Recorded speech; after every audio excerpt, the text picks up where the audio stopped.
αντιδρά στα αγγλικά. Τι είναι αυτό?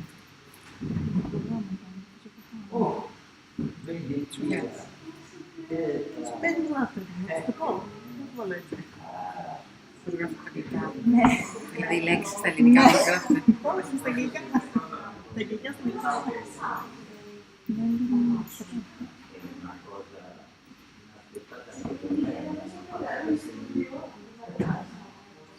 Δεν είναι απλά μου το Όχι βέβαια.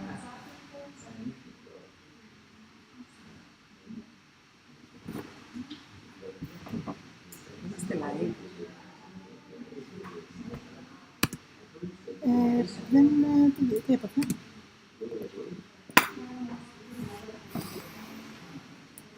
Το βρήκες?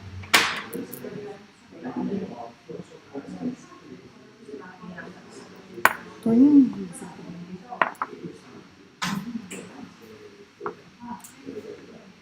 Έλα. Εγώ δεν βλέπω τίποτα, δεν έχω εικόνα. Δεν έχω εικόνα, δεν έχω πρόσβαση στο λάπτοπ της Μαρίας. Έχεις κάνει live? Δεν έχει κάνει live. Όχι, όχι, δεν το είδα.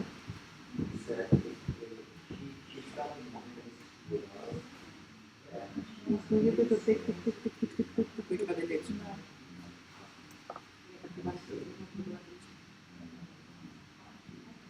Ναι, οκ. Απλά εγώ δεν έχω πρόσβαση. Δεν ξέρω τι έχεις κάνει, αλλά δεν έχω πρόσβαση στον υπολογιστή της Μαρίας.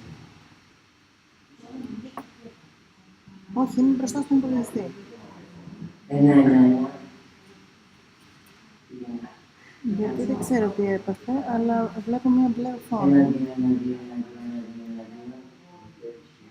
Ναι, στη στέλνω και φωτογραφία. Ναι, ναι. Το ίδιο, δεν μπορώ να κάνω τίποτα. Να πάει και να πω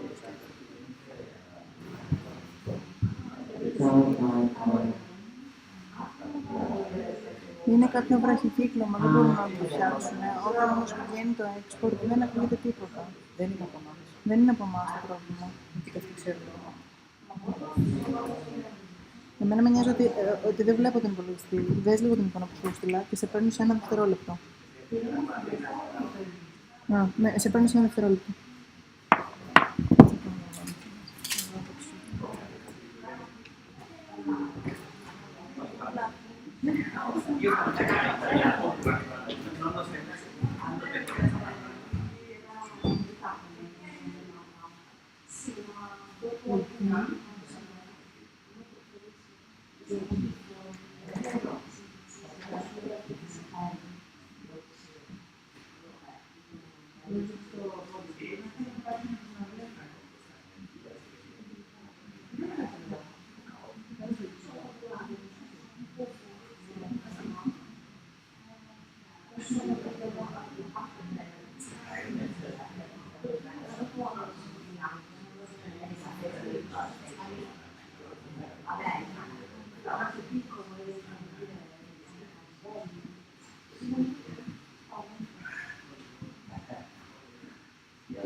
Έλα. Έλα, μπάζ μου. Δεν βλέπω τίποτα, όχι.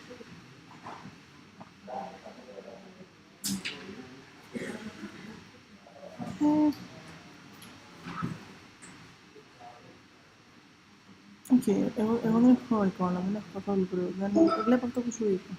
Δεν ξέρω τι γίνεται δηλαδή, αν γράφει, δεν γράφει. Το έκανα. Δεν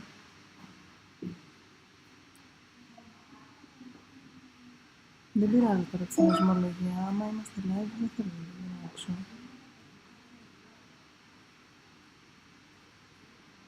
Δεν θα τον φτιάξουν, όχι, το προσπαθήσαν και δεν μπορούν. Μου είπαν να ρίξουν τη βάση του ρεύματος, αλλά αν το κάναμε αυτό, θα μπορεί να φύγανε κάποια συσκευή δικιά μας, οπότε δεν το ρισκάρουμε.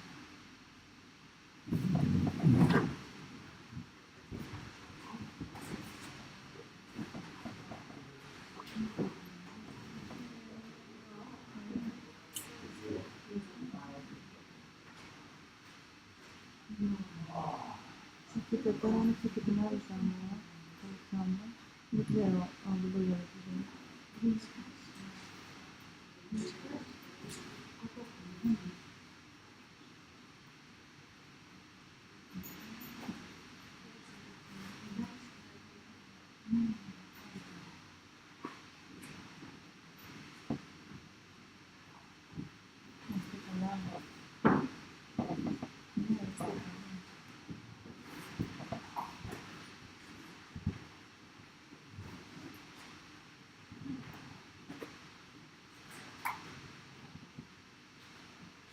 Τετάρτη.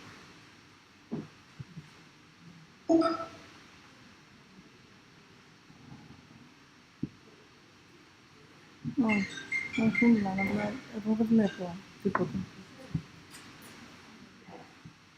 Όχι.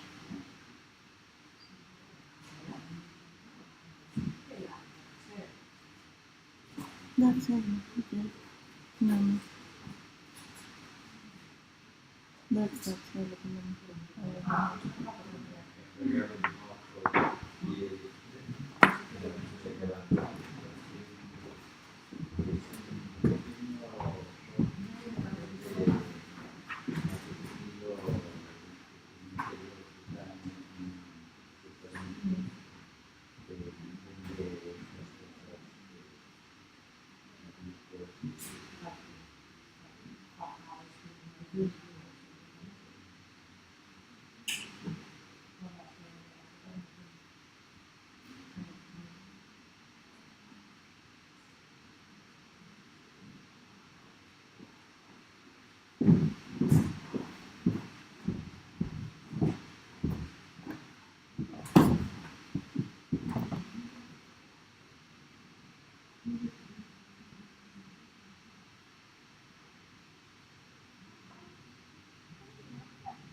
Είμαι στο μήκο.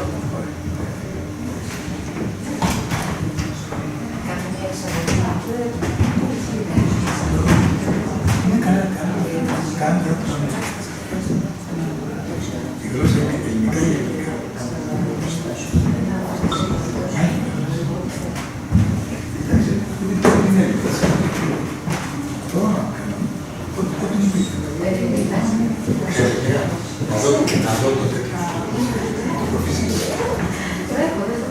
Δεν το λόγο,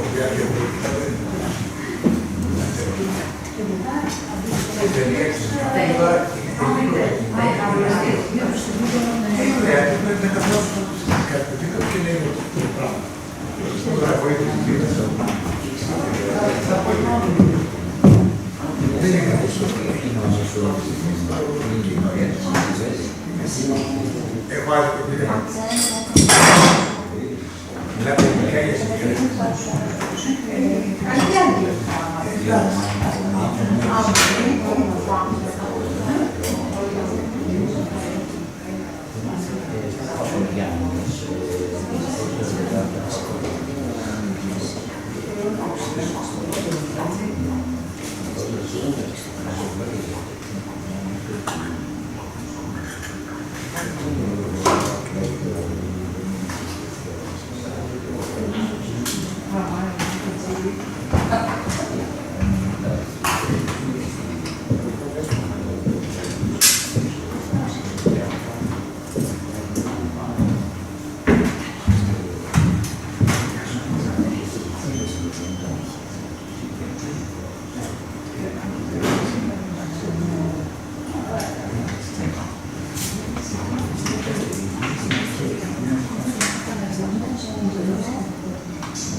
Well,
let us welcome you to the Faith Association Focus event. We would like to thank you very, very much for your participation. We are ever so grateful. This event consists of 3 days of screenings and talks. The screenings consist of some of the least seen movies of Eduardo Chillida and Theόδωρου Παπαγιάννη. And the talks are examined on one day Eduardo Chillida, on the second day the relationship between Eduardo Chillida and Theόδωρου Pαπagyanni, and on the third day we are going to examine our cultural heritage. It is pretty much our first event as independent curators and administrators, and we created a very small entity called ΝΩΜΩ ΑμΚε, which means to study, to share, and to in ancient Greek.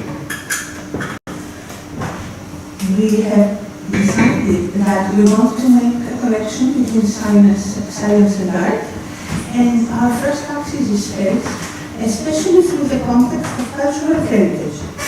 This endeavor proved to be at the same time futuristic, stuck in the past, but also very much present. Let me tell you a small story. When we first started, when we were working for the Guinness Virtual Museum, me and my colleague Alexandra Tikari, we discovered that the Greek matrakas, which is the hammer that is used for the marble crafters, it changed shape by the Greek craftsman, the blacksmith, the old blacksmith of the Pyrgos village, which is the marble crafting village in Tinos. He has changed the shape and he has taken a little part of it out so that it can help them creating their works. Apart from that, we were very lucky to have him as a supporter to our endeavor, the very well-known and established ethnologist Renato Bocchi, who has given us his book, which is called the Gypsies of the Outer Parts of Tinos, which tells us the story of Rena's family. And we know one of the nicest stories is that the head of this family took a mask and created an olive crusher out of it. So we realized that metal tells the story of spaces and the connection with gestures and how we found that this material creates a different narrative than visual anthropology. We have found the material, so instead of focusing on a community, we figured out that the material takes us to different communities, different parts, geologies. It brings us to different cultures. So we thought that it would be very fitting to study, and so we thought that this should be the basis of this project. The fact that we have all these different elements that are coming together. We realized that our story, the ones that we are trying to tell, necessitates the combination of the fields of scientific research, and it ends up into localities and cultural heritage. So, this brought forth the study and the connection between space, material, and gesture. Thus, it became to monumental works, their connection to the Neolithic, Homo faber, Homo ludens, and modernism. In a way, all this, if we take each element separately, but then we combine them together, this project would call itself, would end up on Eduardo Chillida. But it's a good thing that our project does not talk, because we are now we're going out of our depths. And it's my great pleasure to present to you our most esteemed guest, Mr. Manos Stefanides, an avid writer and art critic, a professor emeritus of the history of art at the Department of Theatre Studies in the University of Athens.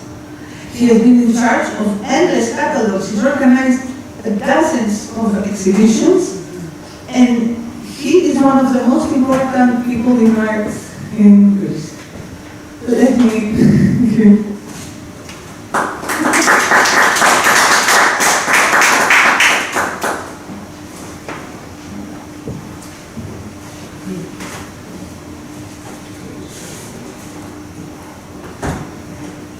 Thank you very much. It is so kind. I feel also very honored to be with you and say a few words.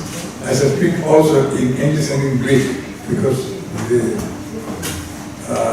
most of the audience is Greek.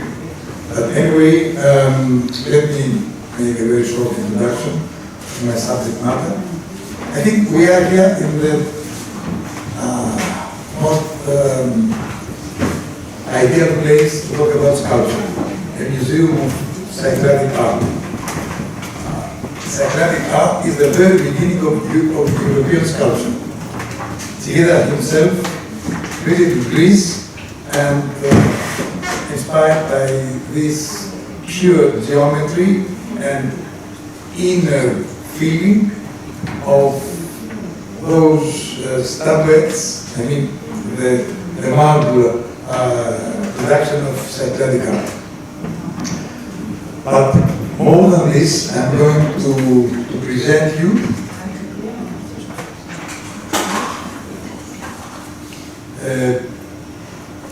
the development of European sculpture after the Second World War.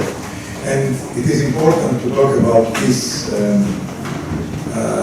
era because it is the time in which Chillida made his most important pieces. Αυτό που θα πω εδώ είναι μια μικρή εισαγωγή στην ευρωπαϊκή κριτική μετά τον Δεύτερο Παγκόσμιο Πόλεμο, ακριβώς για να καταλάβουμε το ρόλο και την προσφορά του Eduardo Chillida. Από την άλλη πλευρά, έχω σκοπό να μιλήσω για την σχέση Ελλάδας και Ισπανίας, το θεωρώ πάρα πολύ βασικό, και επίσης τη σχέση του Chillida με μια σειρά Ελλήνων καλλιτεχνών. My other topic has to do with the connection between Chillida and some artists, for example, who Κούβα Λιμπεράκη, ο Κώστας Πλεντιανός, a group which used to work in Paris at the same time with Chillida, and as you see in the process of my introduction, they share a lot of common points.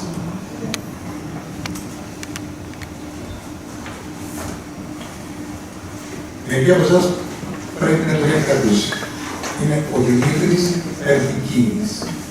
Ο Δημήτρης Περδικίνης ήταν ένας ζωγράφος, ο οποίος εγκαταστάθηκε αμέσως μετά τον εμφύλιο πόλεμο στη Μαδρίτη και έγινε ένα από τα κύρια ονόματα της ισπανικής πρωτοπορίας.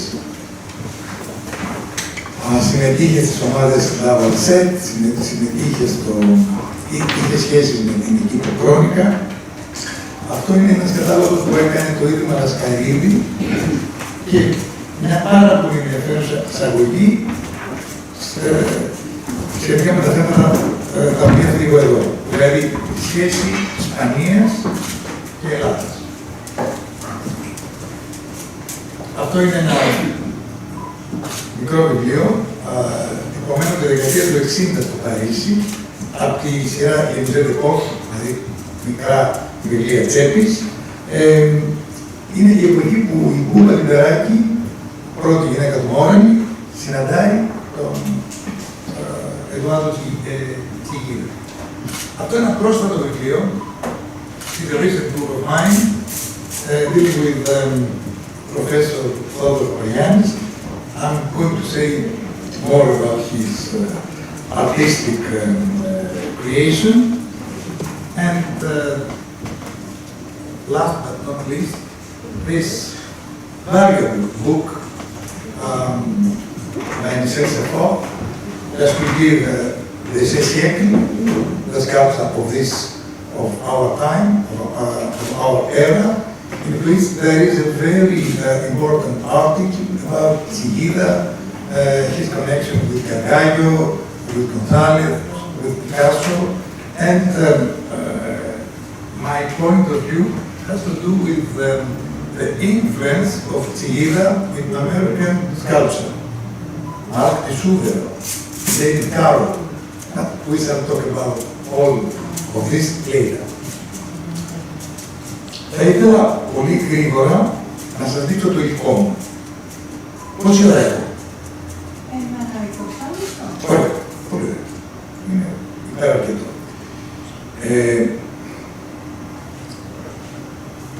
Αυτό που θα κάνουμε σήμερα και αύριο είναι μια συζήτηση σχετικά με την κλιπτική και το χώρο, έτσι, δικούς the round, space and sculpture, το δημόσιο χώρο, το public space, που είναι πάρα πολύ σπουδαίο.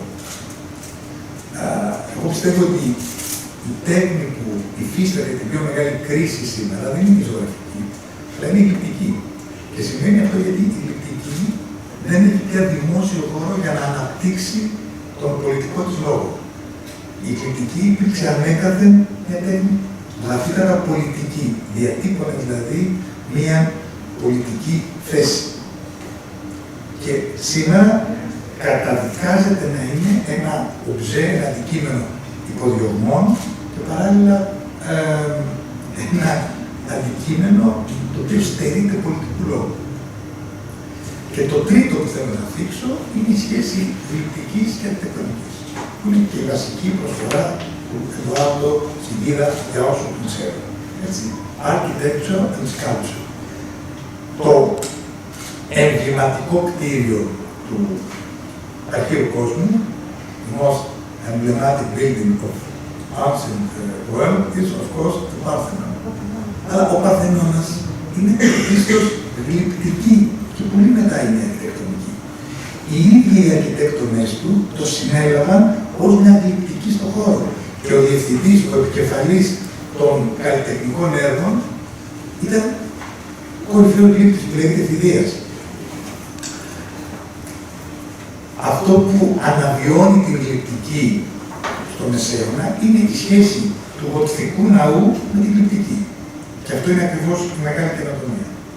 Και αυτό που συμβαίνει στη μεγάλη γλυπτική των αρχών του 20ου αιώνα είναι αυτός, ας το πούμε έτσι, ο δομικός, ο αρχιτεκτονικός προβληματισμός. Μοιραία πρέπει να πω δύο λόγια για το Ροντέν. Γιατί για το Ροντέν? Γιατί ο Ροντέν σημαίνει μάλλον, καταρχάς, ο Ροντέν ήταν ρεφιζέ, είχε απορριφθεί από τη Σχολή Καλών Τεχνών, την Τεχνική Σχολή Καλών Τεχνών. Δεν έγινε ποτέ επίσημη μαθήτης. Ο Ροντέν πήγε στις Βρυξέλλες και δούλεψε σαν χτίστης. Ο Ροντέν was a mason in Brussels for 7 years or more. Και επίσης ασχολήθηκε με την αντιγραφή, έκανε δηλαδή καθαρά διακοσμητικές εφαρμογές, ασχολήθηκε με την αντιγραφή πολιτικών έργων. Με αποτέλεσμα να αποκτήσει μια τεράστια εμπειρία. Ο Ροντέν για πρώτη φορά στην ευρωπαϊκή ιστορία, στην ευρωπαϊκή τέχνη, αντιμετωπίζει αυτό το τεράστιο πρόβλημα που λέγεται δημόσια γλυπτική. Όχι μια γλυπτική κατά παραγγελία, το ιερό πρόσωπο ή ο βασιλιάς πάνω στο άλογο, αλλά μια γλυπτική η οποία, όπως σας είπα, καταθέτει πολιτικό λόγο. Έτσι, τα τρία κορυφαία του έργα ήταν αυτά τα οποία κυνηγήθηκαν περισσότερο. Αυτό είναι προκειμένο, που το είχε προτείνει, που το είχε παραγγείλει η Ένωση Γάλλων Συγγραφέων, η περίφημη γλυπτική για τον Μπαλζάκ. Εν τέλει στείνεται σε δημόσιο χώρο το 1937, 20 χρόνια, 20 years after the death of Rodin. Ο Rodin died in 1917. Και βέβαια ήταν ένα γλυπτό το οποίο ανέτρεπε όλη αυτή την νεοκλασική παράδοση και προέτεινε μια εντελώς καινούργια εντυπωσιακή εξπρεσιονιστική φόρμα. Το άλλο τεράστιο πρόβλημά του ήταν με τους αστούς του Καλέ. Επίσης ένα πολιτικό έργο, το οποίο το είχε παραγγείλει το Δημοτικό Συμβούλιο της πόλης του Καλέ και το οποίο εν τέλει το απέρριψαν, του έβγαλαν να κάνει διορθώσεις και εν τέλει πραγματοποιήθηκε 10 χρόνια μετά από την χαλκοχύτευσή του, από το τελείωμά του. Σας τα λέω αυτά για να δείτε πόσο δύσκολο είναι μέσα σε αυτό το context, με το πολιτικό και το κοινωνικό, να προταθεί ένας γλυπτικός λόγος που να ξεφεύγει από την πεπατημένη. Ο ίδιος ο Ροντάν θεωρούσε τον εαυτό του τον τελευταίο γοτθικό γλύπτη, δηλαδή τον τελευταίο διάδοχο του Μικελάντζελο. Δεν είναι ο Μικελάντζελο ο γοτθικός γλύπτης, αλλά κουβαλάει όλη αυτή, ας πούμε, την απίστευτη εκφραστική, δραματική γλυπτική παράδοση. Όπως αυτό το έργο, το οποίο υποτίθεται ότι θα έμπαινε σε μια διακοσμητική σχολή, το περίφημη πύλη της κόλασης, ο διάλογός του με τις πύλες του Παραδείσου από το Πατιστέριο στη Φλωρεντία, το οποίο επίσης μέχρι το θάνατό του το δούλευε. Φαντάζομαι θα έχετε δει το καλούπι του στο Παρίσι. Και βέβαια την πρώτη του εκδική στο Μουσείο Ροντέν. Το ένα είναι στο Μουσείο Οσέ και το άλλο είναι στο Μουσείο Ροντέν της πόλης του Παρισιού. Σας έδειξα τρία έργα αυτού του γλύπτη, ο οποίος, επαναλαμβάνω, θεωρείται ο πρώτος του 20ου αιώνα, με την έννοια ότι εκφράζει τις ιδέες του εμπρεσιονισμού, δημιουργεί ένα κλίμα το οποίο διαφοροποιείται από την ακαδημαϊκή παράδοση κτλ. Είναι ο κατεξοχήν αντιακαδημαϊκός καλλιτέχνης και βέβαια αυτό που το αναγνωρίζουν και οι αντίπαλοι του. Γλυπτική και χώρος. γλυπτική και αρχιτεκτονική. Είναι η περίφημη καπέλα Κορνάρο από τη Σάντα Μαρία Ντελαβιτόρια στη Ρώμη, Μπερνίνη, ο διάδοχος του Μικελάντζελο. Ο Μικελάντζελο δεσπότη του 16ου αιώνα, πεθαίνει το 1563-64.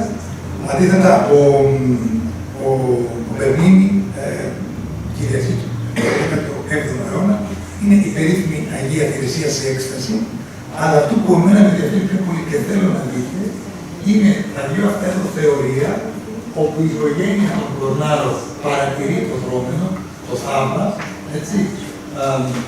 Και παράλληλα αυτή η αρχιτεκτονική λύση, υπάρχει ένας φωταγωγός εδώ, έτσι ώστε η σκηνογραφία να ζωντανεύει και να υπάρχει ένας διαρκής φωτισμός που να δημιουργεί ένα σωρό τονικότητες, γκριζάρι πάνω στο ένδυμα της Αγίας Θηρεσίας ή στον τυπτικώσεις του μανδύα τον οποίο φοράει ο Άγγελος. Δείτε δηλαδή διακοσμητική αντίληψη, όλα αυτά τα πολύχρωμα αρμοροθετήματα, ένα καθαρά ζωγραφικό αποτέλεσμα, την απόλυτη δομή του χώρου, υπάρχει ένα είδος, ας πούμε, μπούκα ιταλιάνα, δηλαδή ένας κύβος, μια θεατρική σκηνή και βέβαια όλος αυτός ο ηλιοζιονισμός με τα δύο θεωρία. Άρα, από αυτήν την γλυπτική που κατά την άποψή μου είναι το κορυφαίο επίτευγμα του 17ου αιώνα, ερχόμαστε εδώ, που είναι ακριβώς το κορυφαίο επίτευγμα του πρώτου ημίσεως του 20ου αιώνα. Και βέβαια, μετά το Ροντέν είναι ο Μπραγκούζη. Ο Μπραγκούζη, ο οποίος έχει πολλά κοινά σημεία με τον Ροντέν, είναι από λαϊκή οικογένεια, δουλεύει σαν ένα σωρό χειρονακτικά επαγγέλματα, δεν έχει ποτέ μια έτσι οργανωμένη εικαστική παιδεία. Αυτός είναι ο Ατέρνων Κύωνας, που είναι στημένος λίγο έξω από το χωριό του. Ένα κρυπτό για το οποίο ο Μουρ λέει ότι φτάνει στα ενοιολογικά της όρια την γλυπτική, juxtaposition between asceticism and spiritualism. Και αυτό ήταν, αν θέλετε, και το βασικό του στοιχείο. Από τον ανθρωποκεντρισμό, λοιπόν, όλης αυτής της παράδοσης, και ο Ροντέν είναι ο τελευταίος τέλους ή ο πρώτος της αρχής, διαλέκτε, στον απόλυτο γλύπτη που είναι ο Μπραγκούζη και ο οποίος βέβαια δημιουργεί αυτό που ονομάζουμε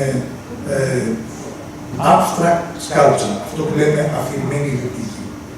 Ο ίδιος ο Chillida θεωρεί τον εαυτό του ρεαλιστή γλύπτη. Ακριβώς επειδή δεν καλύπτεται από τον όρο αφηρημένο. Και νομίζω ότι για απόλυτα δίκαιο. Αυτό που κάνει το έργο της γλυπτικής είναι ο απόλυτος ρεαλισμός.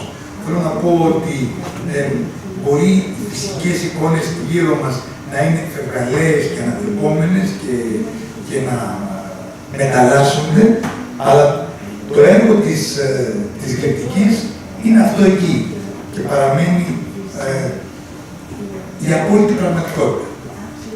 The real realism. Αυτό είναι φράση του Henry Moore. Henry Moore used to say that sculpture is the real realism, or the reality in real. Ο Μπραγκούζη προτάθηκε να γίνει βοηθός του Ροντέν. Και τελικά αρνήθηκε, λέγοντας την περίφημη απάντηση «No other trees can grow in the shadow of an oak». Κανένα άλλο δέντρο δεν μπορεί να ευδοκιμήσει κατά τη σκιά μιας δριός, μιας γαλανιδιάς. Παρ' όλα αυτά, ο Μπραγκούζη επηρεάζει πάρα πολύ την γλυπτική, αυτή είναι εδώ η Madame Pogani. Θα λέγω ότι τα χαρακτηριστικά του, αν μπορώ να τα πούμε με δύο λέξεις, είναι single, simple, highly polished shape. Έτσι. η απόλυτη καθαρότητα, ο απόλυτος μινιμαλισμός, η επιστροφή στο elementary, στο βασικό. Chillida είναι από αυτό εδώ το βιβλίο, η φωτογραφία, νομίζω είναι πολύ εντυπωσιακή και μερικά από τα πιο σημαντικά του γλυπτά. Monumentality, μνημιακότητα, δυναμικές φόρμες μέσα στον χώρο. Ο συνειρμός μου όταν το πρωτοείδα, γι' αυτό σας ανέφερα και τη φράση του Μπραμπούζη σχετικά με το δέντρο, είναι ένα σιδερένιο δέντρο το οποίο είναι γεμάτο ενέργεια. Vitalism είναι ο όρος που χρησιμοποιεί ο Henry Moore και για την γλυπτική του και ο Herbert Reed για την γλυπτική του Henry Moore. Ο Μάρτι Σούβερο, τον είχα γνωρίσει στην Αμερική όταν ήμουν 90 κομισάριος στην Βιενάλε Βενετίας, δείχνοντας ελληνική γλυπτική, τον Γιώργο Λάπα και τον Γιάννη Γκουτέρα. Ο Μάρτι Σούβερο είχε 10 περίπου γλυπτά σε όλο το Κιέσο, όλη τη μεγάλη Πολυμαία, από την πιάτσα της Σαν Μάρκο στα Τζαρντίνι. Τα έλεγε notes, τα έλεγε κόπους, τα έλεγε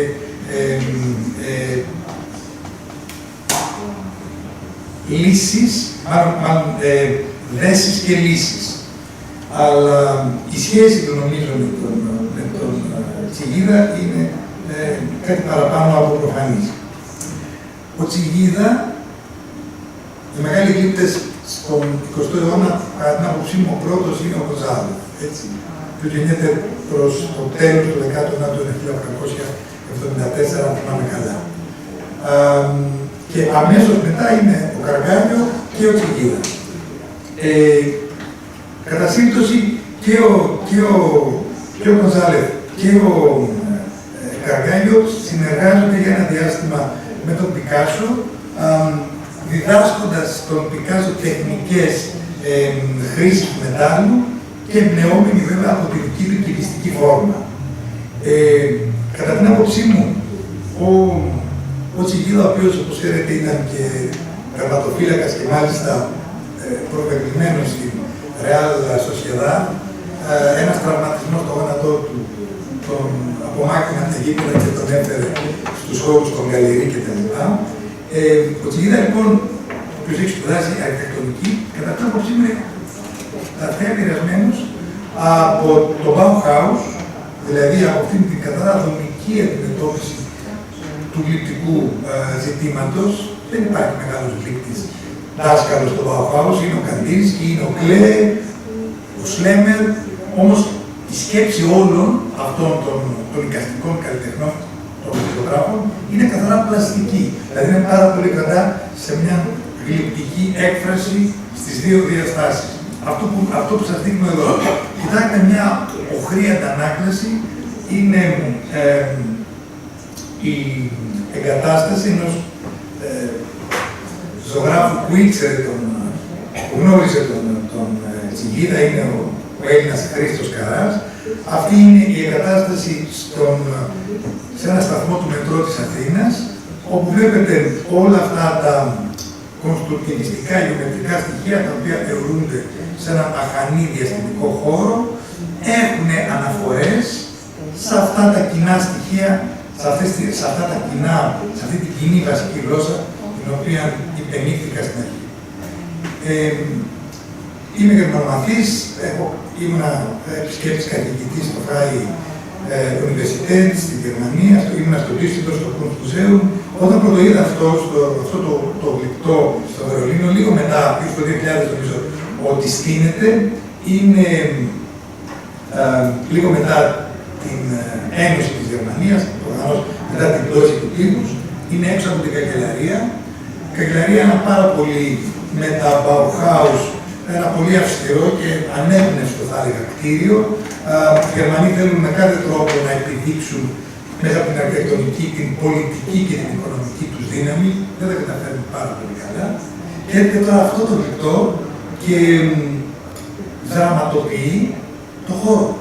Δηλαδή, εκεί που υπάρχει μια αρχιτεκτονική εφαρμογή κατά το μάλλον ή το συνηθισμένοι, αυτό το γλυπτό, το οποίο δεν περιγράφει τίποτε, είναι ακριβώς με όλη αυτή την γοητεία των οξυδωμένων χρωμάτων. Αυτά τα δύο βασικά στοιχεία τα οποία ενώνονται, η Ανατολική και η Δυτική Γερμανία. Οι καμπύλες που εκφράζουν συναισθηματικότητα, τα κάθετα στοιχεία που εκφράζουν δράμα και ενέργεια.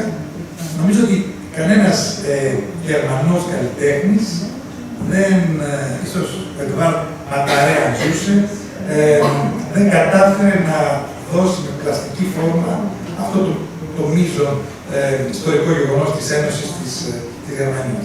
Εγώ βρίσκω διάλογο του Chillida και με τον Ρίτσαρντ Σέρα. Εδώ είναι από την Γκαλερί Καργκόσεν, μια πρόσφατη του έκθεση στη Νέα Υόρκη πριν τον κορονοϊό. Η φωτογραφία δεν είναι καλή, είναι δική μου. Τον ξέρω, τον Σέρα. Αν δείτε έξω, μου άρεσε πολύ η έκθεση με τα σχέδια του Chillida ως προς το διάλογο με τον Χάιντεγκερ. Αναμένω την εισήγηση με πάρα πολύ ενδιαφέρον. Θα δείτε ότι και ο Σέρα και ο Chillida έχουν κάνει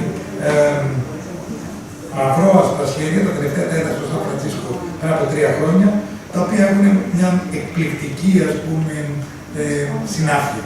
Δεν μοιάζουν, έχουν διάλογο, που είναι το πιο σπουδαίο. Το δημόσιο χώρο τον διακονεί και ο Θεόδωρος Παπαγιάννης. Με πολλούς τρόπους. Αυτό είναι μια πρόσφατη εγκατάστασή του στο Βυζαντινό Μουσείο, εδώ στην Αθήνα. Επίσης, μια πολύ μεγάλη εγκατάσταση στο Βυζαντινό Μουσείο της Θεσσαλονίκης, άλλη μια στο Μουσείο Μπενάκη, την είχαμε κάνει μαζί. Θα μου δοθεί ευκαιρία, δεν θέλω να καταχραστώ της υπομονής και του χρόνου σας, να μιλήσω αύριο περισσότερο για τον Θεόδωρο Παπαγιάννη. Είναι ένας γλύπτης ο οποίος διεκδικεί το δημόσιο χώρο και τη δημόσια γλυπτική, αυτό πρέπει να το πούμε, και στην Αθήνα και σε πόλεις εκτός Αθηνών και στην Αμερική. Υπάρχουν μεγάλα μνημειώδη γλυπτά του που είναι εξαιρετικά ενδιαφέροντα. Αλλά δεν έφερα το δικό σου. Δεν έφερα το δικό σου. Το πράγμα. Λοιπόν, δείτε λοιπόν αυτές τις μνημιακές φιγούρες των προγόνων. Θα είναι πολύ ωραία από τη συνάδελφος προηγουμένως. Υπάρχει ανθρωπολογικό στοιχείο, κοινωνιολογικό στοιχείο, ένας γοητευτικός συνδυασμός της λαϊκής τέχνης των γερμανικών μαστόρων, των μαστόρων από την πόλη των Ιωαννίνων που είχαν μια παράδοση στα σφυρίλατα αντικείμενα και στην ασημοτεχνία, δηλαδή την μικροβιολογική. Αυτές λοιπόν οι μορφές που θυμίζουν ξώανα, που έρχονται από ένα αρχαϊκό παρελθόν, μια κοινή, θα έλεγα, ευρωπαϊκή μνήμη και όχι αποκλειστικά ελληνική. Και αυτά τα φιγουρίνια πάλι κάτω που θυμίζουν, αν κατέβουμε 2 ορόφους πιο κάτω, θα δούμε τα ειδόλια που έρχονται από την κιναϊκή εποχή, την πρωτογεννητική εποχή. Είναι αυτά τα λεγόμενα οι ιδεόμενοι, με τα χέρια έτσι, στο παρελθόν τα λέγαμε ψήσχημα και φύσχημα. Και είναι όλη αυτή η λιτανία, η πορεία των προγών που έρχονται εδώ για να μας αντιμετωπίσουν σε ένα παρόν που πονάει.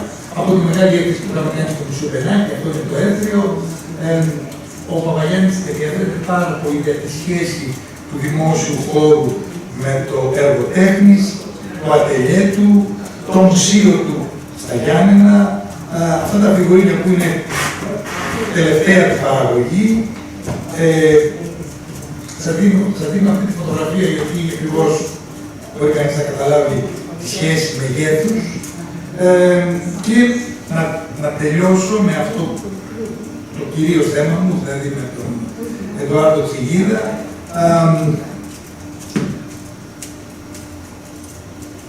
Όταν πρωτοείδα αυτή τη φωτογραφία πραγματικά ζήλεψα. Ζήλεψα τη σχέση του αντικειμένου με τον χώρο. Το πώς η φύση, ο αέρας, η θάλασσα. Είμαι από νησί, έχω αυτή την αίσθηση των σίδερων, των παλιών πλοίων, του σκουριάτων κτλ. Και η ένταση αυτών των μορφών που απλώνονται μέσα στον χώρο πραγματικά με εντυπωσίασε. Θα ήθελα να τα έχω δει και ζωντανά, δεν τα έχω δει μέχρι τώρα. Απλώς σας μεταφέρω την αίσθησή μου και λέω ότι αυτό είναι. Η γλυπτική έχει να κάνει με μια σκηνογραφία, αλλά όχι τη σκηνογραφία σε ένα κλειστό χώρο, σε ένα θέατρο, θα έλεγα μια σκηνογραφία συμπαντική, μια σκηνογραφία που έχει να κάνει μόνο το σύμπαν. Και θα έλεγα ότι το γλυπτό, το πραγματικό γλυπτό, είναι εκείνο το τέλειο εξάρτημα που κάνει το μηχανισμό του κόσμου να κινείται.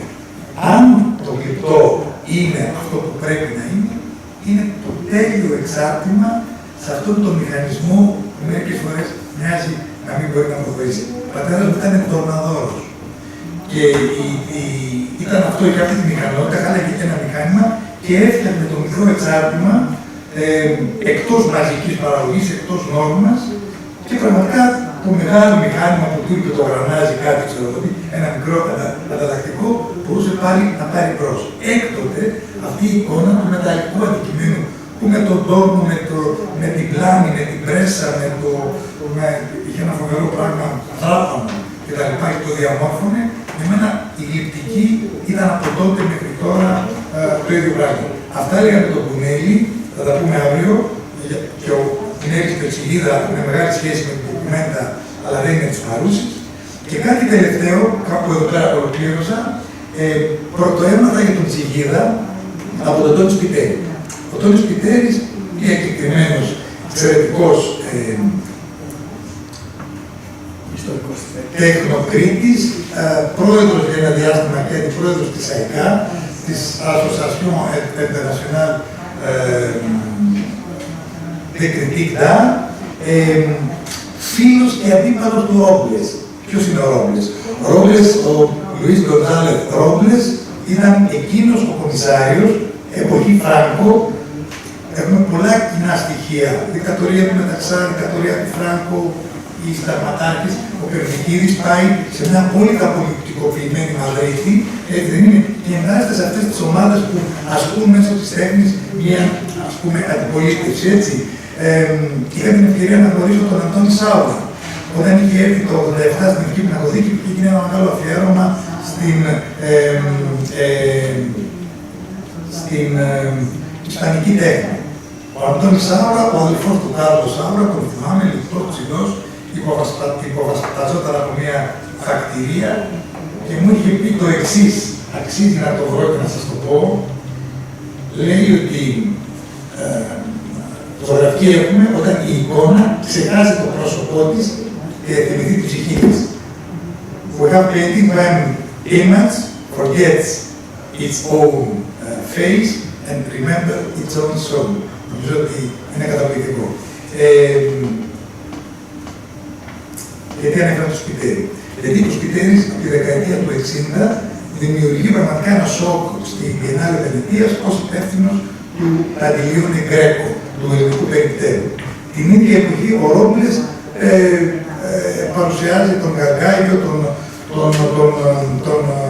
τον Τάπιες, βέβαια τον Σάουρα, όλα τα τρομερά παιδιά της Ισπανικής Εκδοτικής και κάπου εκεί λίγο, αυτός είμαι εγώ, να απαντάτε, κάπου εκεί παίζει και ο Chillida. Αυτά που συνέβαιναν τη δεκαετία του 60 και του 70 στην Biennale Βενετίας είναι πάρα πολύ σημαντικά. Μετέχουν πολλοί Έλληνες, μετέχουν πολλοί Ισπανοί και νομίζω ότι αξίζει τον κόπο να πούμε λίγα λόγια για αυτά εσάβριο. Ευχαριστώ πάρα πολύ.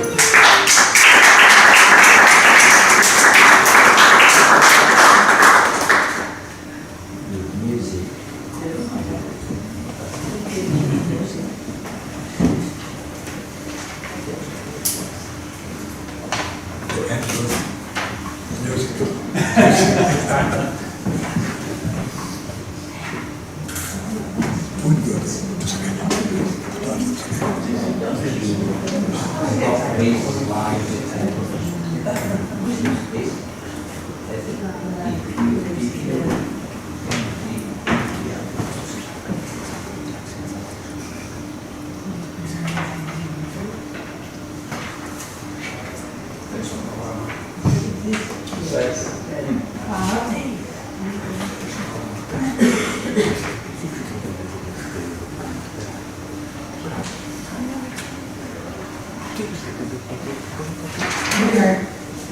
now going to continue with Mikel Chillida. We are so very happy to have him. He is the manager of Mουσείου Chillida Leku, and he's also the descendant of, he's the grandson of the artist, which is like unbelievable. Can you please come?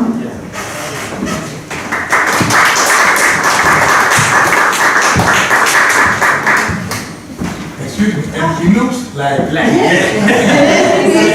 Small correction, he's the development manager. Not the manager, the development manager. I'm so sorry. Okay. Give me a second. No worries.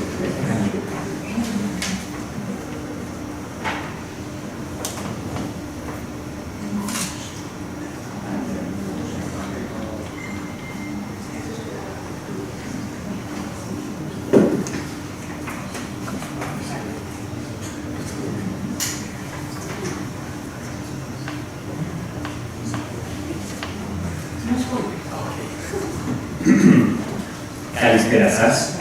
So, good afternoon to everybody.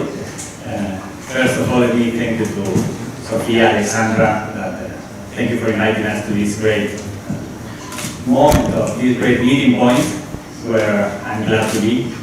Thank you also, Manos, for your amazing explanation. I have to admit that we are going to share some of the images, so that is great.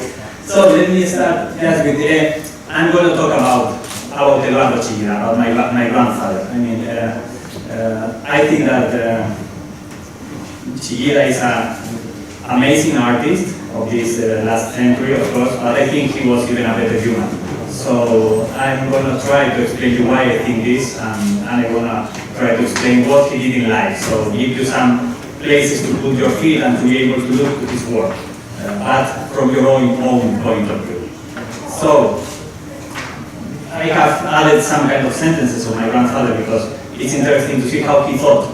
And this is something that I always try to repeat to myself. There is nothing that has done more for culture than the desire to know of those who do not know. I mean, it's the most important thing. The need of a question in a life. My grandfather based all his work in questions. That's what he had during all his life, once and again, and that's his work. A succession of questions. So, I have tried to articulate this talk. It's just 30 minutes, it's not so much time. It's hard to resume a life in 30 minutes. But I would start from, of course, the life before art. As you said, Manos, he was an athlete, he was even a football player for a period of time. And also it's important, the relation, the link he had with the Greek art, which he loved. So these are like the key points which I have selected for this talk, and let's go. So, life before art. He was, they were three brothers in a very regular family in the Basque Country. He is the oldest of the three of them.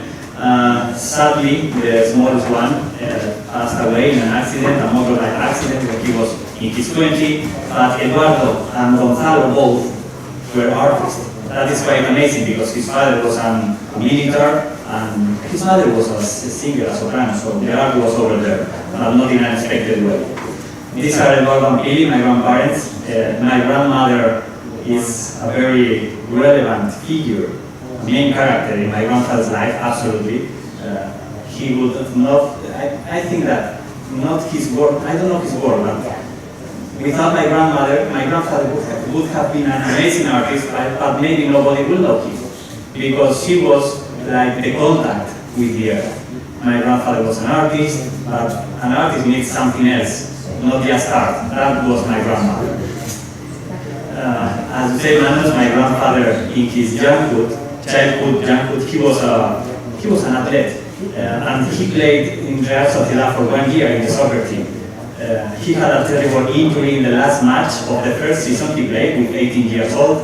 That was a terrible injury, so he had to quit the sports. And believe me, in that moment, he was so upset. He really wanted to be a goalkeeper.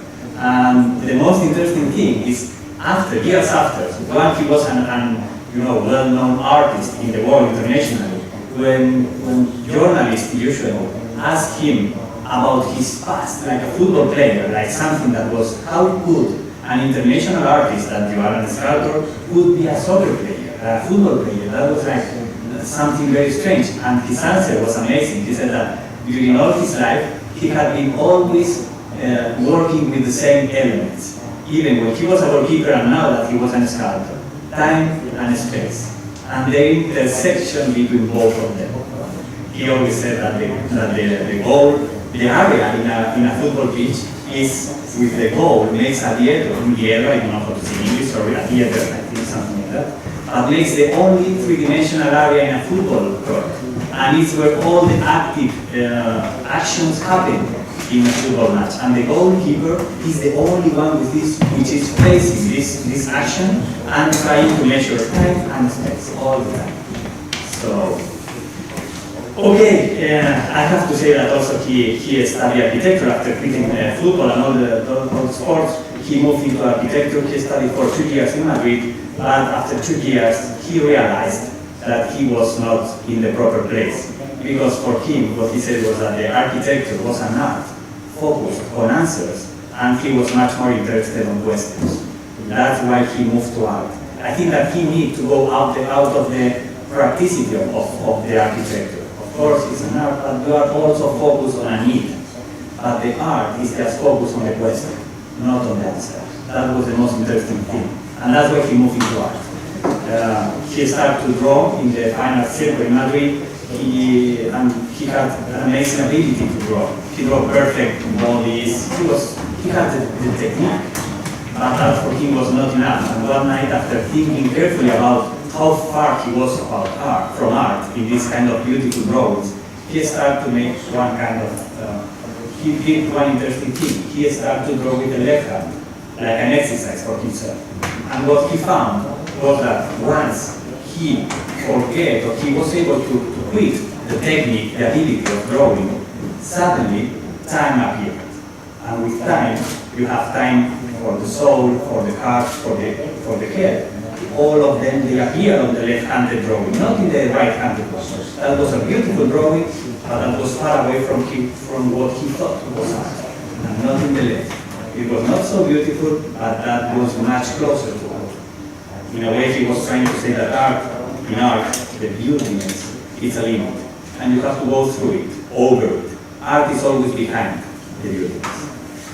As I have tried to explain, this is art for Eduardo Chillida. So art is a very open space, and it's a place for all kinds of arts and ways to look for it. So he moved to Paris when he was in 1948, when he was 24 years old, trying to find the art. Let's say he said to Billy, in that moment they were a great couple, and he said, Billy, if you follow me, I'm moving to France because I am going to be a sculptor. Lily, which was an amazing woman, he said, okay, let's go. And they moved to Paris. And there, it's like these first years were very influenced by the Greek art. He loved Phidias, for example, the sculptor, the classical sculptor. And during these 3 years, all the works he did, this is his first sculpture, first of all of them, from 1948, which is called Forma, Shape. And there is a clear influence of the Greek light, of the Greek essence of a sculptor. And he was, in a way, let's say, I would say, trapped in that Mediterranean white, amazing light that he loved, but that started to be a problem. This is kind of trying to find some images to talk about this essence of his work, how he was so influenced in this point with the Greek art. He used to go to museums to see all the work he was able to.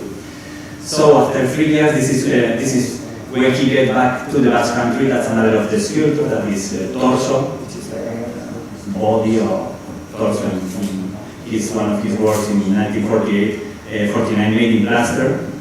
And he had to get out of that place. And that was incredible, because for that year, an the gallerist, had shown one of his works, the very first one, in the Salon du Nez of Paris in 1949. That was something really amazing for a model artist who has just arrived to Paris. But the problem was that he started to feel very upset with himself, with the art, because he started to feel one thing, was that he was trying to do things which were already done. That was an already done trick, and he had to avoid that feeling of doing things which are already done, to try to find his own way, his own sculpture, his own language in a way. So in 1948 he had to get out of Paris, and he get back to the Basque Country. That's where he found the idea, the space, the limit of the space. So he wrote one amazing thing when he was coming back from Paris, and was, I have yesterday's hands, I need tomorrow's. For him the art was always going towards unknown. And the only way to do that is avoiding to do it the same, I mean, avoid the knowledge in a way. I'm not saying that he didn't want to know, of course he wanted to know things, but art was not about knowledge. Art was about the moment you know things. The technician works in the knowledge. Once he knows something, he applies it once and again, and there is a lot of value for him. But for the artist, you live in that moment when you know things for the first time, and you must keep on moving all the time. That is art. That is what he thought that was art. That's why he refused to work casted works. He did not melt the steel. Each work was done in the traditional Basque, universal way to work the iron, in the forge, like a smithy. So that's what he started to do. In the first years, the sculptures, they are based on pre-worked iron pieces. He was trying to learn how to work in iron, but the work itself is about the space, in the way that what he tried to say, what he said was that space is something quite interesting, and it's something that is that we humans are not able to understand properly. I mean, humanity has given a measure to the space, and that makes the space very simple, but the space is something else. And he said that when the space is open, we are not able even to feel the nature of the space, to understand the space properly. But when we put a limit on a space, suddenly we understand it, we activate it in a way. So it was a way to say that the sculptures, the iron, it's a perfect material to cut the space, to make it makes a perfect, proper, very sharp limit into the space. And once you limit it, it activates itself. It's like an inner space, which is, like breathing, your body itself. The space inside the sculpture is making this kind of movement, and that makes that space really active in its work. This is a picture of the Triennale of Milan in 1954. And again, you see that space, that inner space in that work, even with the shadow, is creating another inner spaces. They are activating themselves. They are like breathing into the sculpture. It's interesting also how he approached to iron. Once he get back from Paris, he was really lucky because one of his aunts let him a house to live in Hernani, the village very close to San Sebastian. And just in front of the house was the smithy, was the blacksmith of Hernani. And he saw the fire, he saw the iron, he saw something really interesting. What he saw was, or what he said was that I was trying to work in that white Mediterranean light, which is not mine, and I had to come back to my black Atlantic light, my black dark Atlantic light, the iron, the fire, to find myself. So it's a way to say that art is nothing that comes from the outside. That is a technique, and the technique is great. But technique is knowledge. You can do great things with technique, but do they matter in art? Or what matters is all the rest, which comes from inside, not from outside. So that is a little bit the feeling. So what you see in this work is that he's trying to work, even you see that he's trying to learn a lot about the material itself, how it can develop, how you can cut it, you can again blend it, you can weld it, you can manage the space itself. He always said that he could do a sculpture because of the space itself. The space is the one who gives him the chance to construct on it. So the space is something really interesting and something very powerful.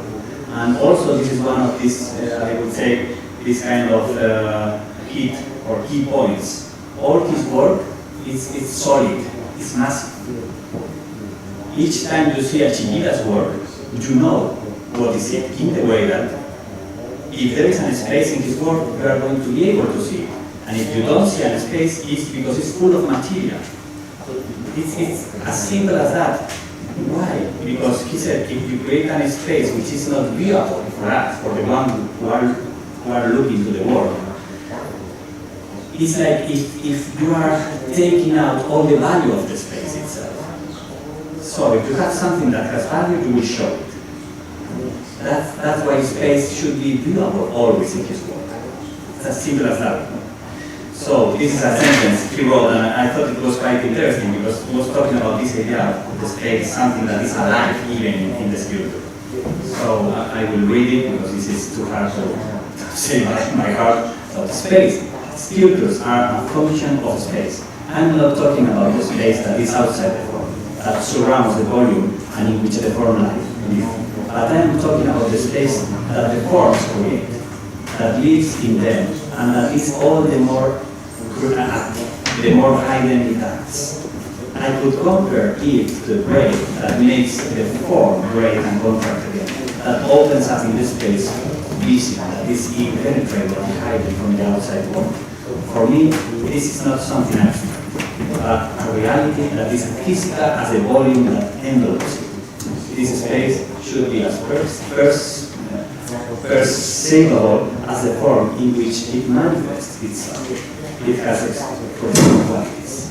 It seems emotion to the matter that configurates it, determines its proportions, measures, and order its radius. So it's this idea we've been talking about.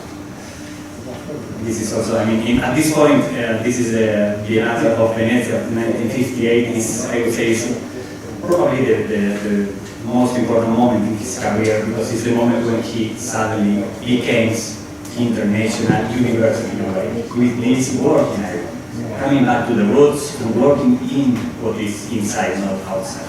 Excuse me. Yes. Paolo Portoghese, il presidente del Biennale. Yes. San Giorgio Maggiore. This is a lovely picture. Giudecca. Yeah, absolutely. So, at this point, 1963, the return to the white light. As I told you, when he came back from Paris, he tried to avoid the white Mediterranean light. And let me explain you that in those years, when he gets into a museum, he never gets into the Greek room. He always closed his eyes like this. He didn't get into the rooms because he was, as he said, he was permeable. He loved that, and that was a big problem. He said that it was like, you know, the songs of the silence to listen, that you're going to crash with the rocks.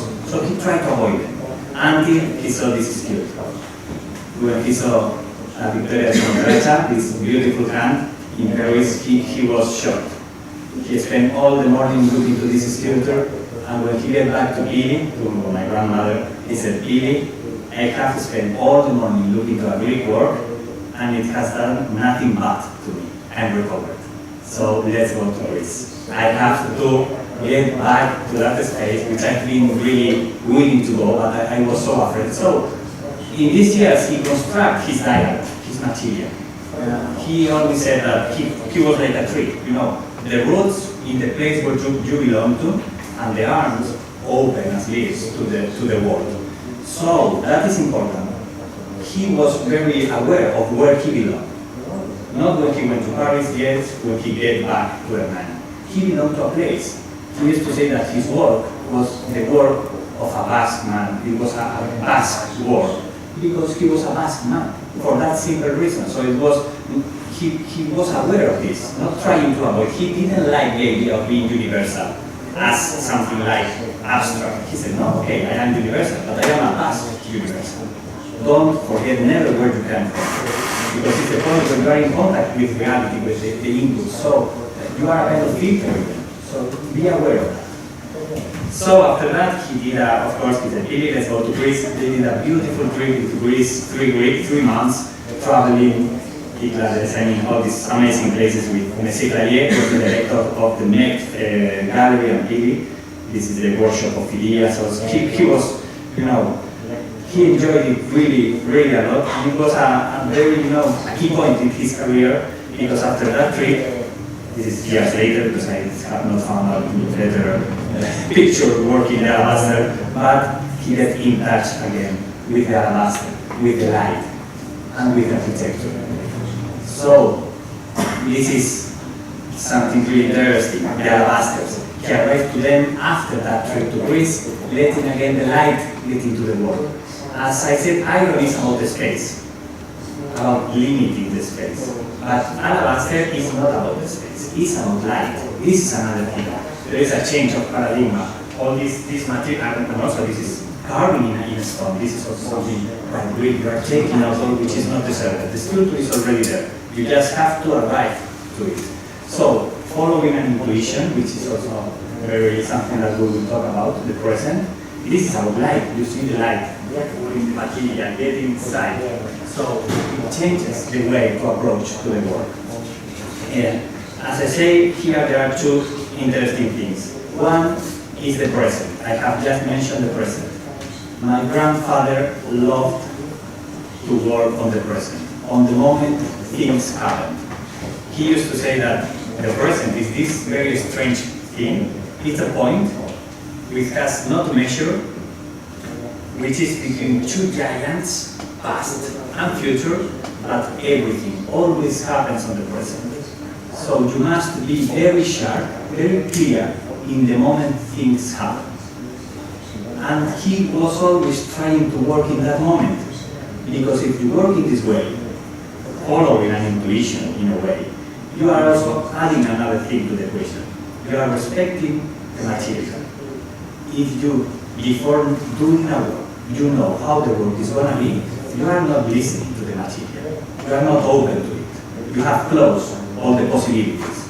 But if you are working in that moment, you are in a continuous dialogue with materials, listening to them, following them. He used to talk about this with the example of water. Water, you know, we can take water wherever we want if we just follow one simple law. The water goes always down. It's always trying to rebel and search for the horizontal. If we respect that law, we can take water from a point A to a point B, wherever it is. If we don't respect this law, I mean, technique could solve it, but naturally we would not be able to do that. And he said, with my work, I do the same. I want to arrive to a point, but I will only be able to arrive to that point if the material also wants to arrive. If the material doesn't want, I will not be able. That's very important. That's why he always had a huge respect for materials, always. And this is following the material, following the lines, the structure, the light, how it works. And then there is also something very interesting, which is the issue of the angles. I mean, my grandfather also is well known because of his public sculptures, but also because of his approach not approach, because of his commitment with this social, let's say social problems, I mean, peace, dialogue, tolerance. He was always working in these terms, towards these values. He said that he was aware of his position in the world, and he wanted to do the good with this position, talking about these issues. Works like, I don't know, in Munster, there is a sculpture which are 2 benches, one in front of the other. It's called Dialogue Tolerance. It's for the commemoration of the signature of the Peace of Westphalia in 1648. I don't know, the one in Berlin, the unification. The Monument of the Tolerance in Sevilla, because to close the boot of the Inquisition. So he was very aware of these issues. And I would say that this is not just in the name of the sculptures, this is also in the way they are worked. Of course, this idea of following, respecting the material is one of them. But another one is the angle. He he said that the 90 degrees angle was a very beautiful angle, but it had a horrible problem. It's an angle which does not dialogue with any other angles, which is not himself. And that is not tolerance. Dialogue is not with the ones which are not equals. So he didn't use the 90 degrees angle in his work. He used, in fact, what Greeks call the ΝΩΜΩ, that angle of the light with the horizontal. The shadow, the human with his own shadow. That angle is never 90 degrees because the 90 degrees does not exist in the natural, but it's always very close. So it's a range of angles between 88 and 92 degrees. He worked all with these angles because you are able to close a square with 4 different angles. And that is dialogue. That is tolerance. Talk with others which are not equals as well. So please check it as you have the chance. Go to any of his sculptures and try to find a 90 degrees angle. Excuse me. Yes? How is the type? Okay, this is the match to the sea. The dimensions. The dimensions like this. Yeah. It's an alabaster bowl. You know, alabaster is a campion. It reneges in the deserts when it rains. The sun makes a kind of filter, and the calcium remains. Time. It creates a big bowl of alabaster. So then it takes the bowl and starts to carve into it, trying to find which is in the alabaster itself. It's very tender. Yeah, absolutely. It's hard to work because it's soft. I mean, the marble is much stronger, but this is such a translucent material that he loves the properties of the alabaster. It's not very strong like marble. No, nothing like, yeah. They are the most delicate works of my grandfather. The iron ones, they are great because be careful if you keep them. And yes, and I have to say that this is the other thing he was doing at that time. Creating an amazing family. Also my grandmother, an amazing family, because my grandmother used to say that he had not 8 children, that he had 9. His 8 children and Eduardo. So, yes. Lovely. This is my father. Okay, so I will not talk too much about public works because Nausica is going to talk about that, but I just want the chance to try to see a little bit of this kind of work, because we have been talking about the respect to the material, towards the material, how he worked, in what I would say respectful way to give, and this is really interesting, and in this picture there is a lot to talk about. First of all, we have to imagine one thing. These kind of guys, the guys in the industry, in the forging industry, because he always worked in the forge, never in the foundry. He did not melt the steel and use a mold. He worked in a forge, bending the steel. This is to bend it, to work with material, but in a respectful way. And let me explain you why. Because if you make a mold and you create a shape, what he said was that if you melt steel, you are taking out all the dignity of the steel. Because the steel is something strong, something powerful, and you are making it, something, a liquid, which is nothing light. And that was not respecting the material.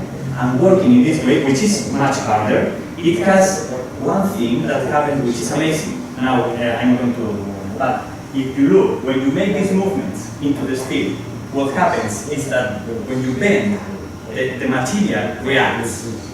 So if you look carefully to this piece, in this side, there will be a compression, a depression, there is a movement. That is not the human's language. My grandfather wants a shape, but the material reacts and has another shape, which is still his own language. That's the most amazing thing. When you look to his work, let's say that you are seeing the human, shape, the formal shape he wants to give to the sculpture, but you are also seeing the material, the natural, reacting, still preserving its own language.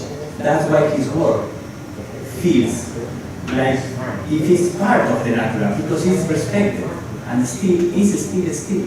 You can feel it. And that's why it's a work that works so well in public spaces, because you feel that it's a natural thing. It belongs to the place itself. It belongs to the land and it belongs to the place. And then, this idea of working with these guys, the guys of the industry, they are the guys who most know about the iron in the world, but they have never done nothing like that. because they work with a plan, with an engineer giving them a roadmap. They had a very practical ending, and once they finished one thing, they did it once and again and again and again, because the value for the industry was replying what they did. That was, they did one thing and they did thousands of times, because that was a business in a way. And suddenly, a sculptor arrived there, and they did one thing, working for several months with a big group of people, and once they finished, it was like, always the first time he worked in this factory, one of the guys arrived to him when they finished, and he said, Eduardo, next time we will do it perfectly. And my grandfather said, but we are not going to do that again. And this guy was like, come on, what are you telling me? Now that we know how to do it. And my grandfather said, that's why we are not going to do it again. Because now we know, we must not know again for the next time. And this guy was, he could not believe what he was doing. That was the most interesting thing. I remember when we opened the museum again in 2019, I had a visit, and it was the granddaughter of one of these guys who worked with my grandfather. And he said, okay, Mikel, you don't know how your grandfather changed the life of my grandfather. I said, okay, why? And he said, before working with your grandfather, when my grandfather had to do something, one work, I don't know, 1,000, this piece of, I don't care, who cares? He just put the machine, 1,000 pieces. And he said, after working with your grandfather, the next time they asked him again to do the same piece, he was looking, trying to see what was happening in that moment. The piece was the same before and after, but the guy, the human, had changed completely. Now he was aware, trying to see what was happening in the world, in the material, in that moment, in that present. For me, that was something shocking, really. Because the human was another one. His capacity, his ability of questioning his things, that changed. And that is the power of art to change people. Okay, this is the sculpture which is in the World Bank in Washington, D.C. It's a public monument. Remove the images, I don't remember the name, the number of the series. But what was one of these guys, the one who asked about, we are not going to do this again? Yes, it was one of these ones. That's great. Okay, public works, Houston also. Granite, yes, lovely material. This is a hard song, a vestigo border, hard song in English. And mostly this series is in wood, which is amazing. I'm talking about series, and I have not explained this because I think it's important also. I said that he did not cast works. Each work is unique. But a lot of times you will see that the names of the sculptures, they are the same with a Roman number after the name. That means, I mean, for example, if this is the number 5, because I don't remember properly, but maybe I think it's 5, it does not mean that it's the 5th time he does the same sculpture. It means that it's the 5th time he makes himself the same question.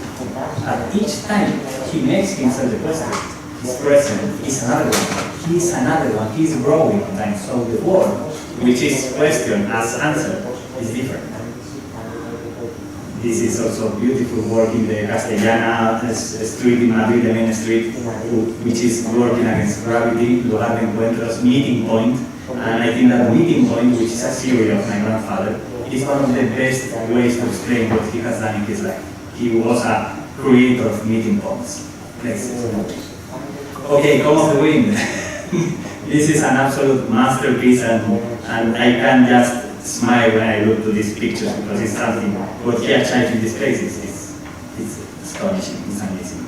Same picture. This is a picture of Catalaroga, an amazing picture. So, yes, a couple of things because Nausica is going to talk about these things, but yeah, this is, in this case, my grandfather said that this work, this monument, this public monument, was an answer to an equation which has not numbers, but has elements.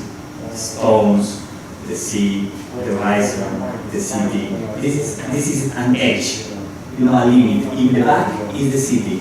In front, you have the horizon. He used to go to this place since he was a child. He loved this place, and in that spot, that was a horrible place in the city. Nothing happened there. It was just where the fluvial waters of the city finished, But he went there to see the horizon, the waves. He wrote this beautiful sentence. It was the homage to the saludo, the greeting to Johann Sebastian Bach. He said, modern as the waves, ancient as the sea. Always never different, never always the same. The natura is this thing which is pretty amazing. You know, each wave is unique, is different. It could be never the same. But the sea, where they came from, is always the same. There is something very poetical in this way to look to the horizon, to look to the sea, to look to the waves. And the question is, what is this natura, which is so powerful, which is and what we are, the city that we have behind, because this is a lineage between both. It's a place that does not belong to the natura, not to the humans, but it's a place that belongs to both at the same time. And you feel that you are out of your comfort area. You are not in the city path. This is granite, it's a little bit uncomfortable. But you must feel that you are out of your place. This is not a city, this is not a human place. It's something between human and natural. And it's a place to confront that horizon, that limit, that unknown of the natural. And it's great because there are 3 pieces, not just one. This was a big project. It started in the 60s. He wanted to do just one piece, but it developed in the 70s. And what happened was in that time, the idea evolved, and with 3, he was much happier because with one sculpture, you will always look to the sculpture, and that would be the sculpture. But with 3, everything is part of the work. The space, the horizon, the sea. And that's what Nausica Sanchez. We will not talk more about all the words. Some beautiful pictures there. Yeah, this is Cosme, with Eduardo. Cosme de Mañana, a great friend, and later, yes. And the eulogy of the horizon, again, the horizon.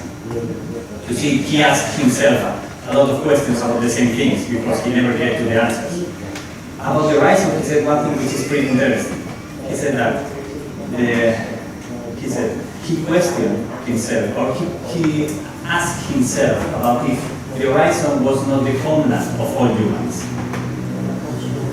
Because if you look one to others from a human distance, we see the differences.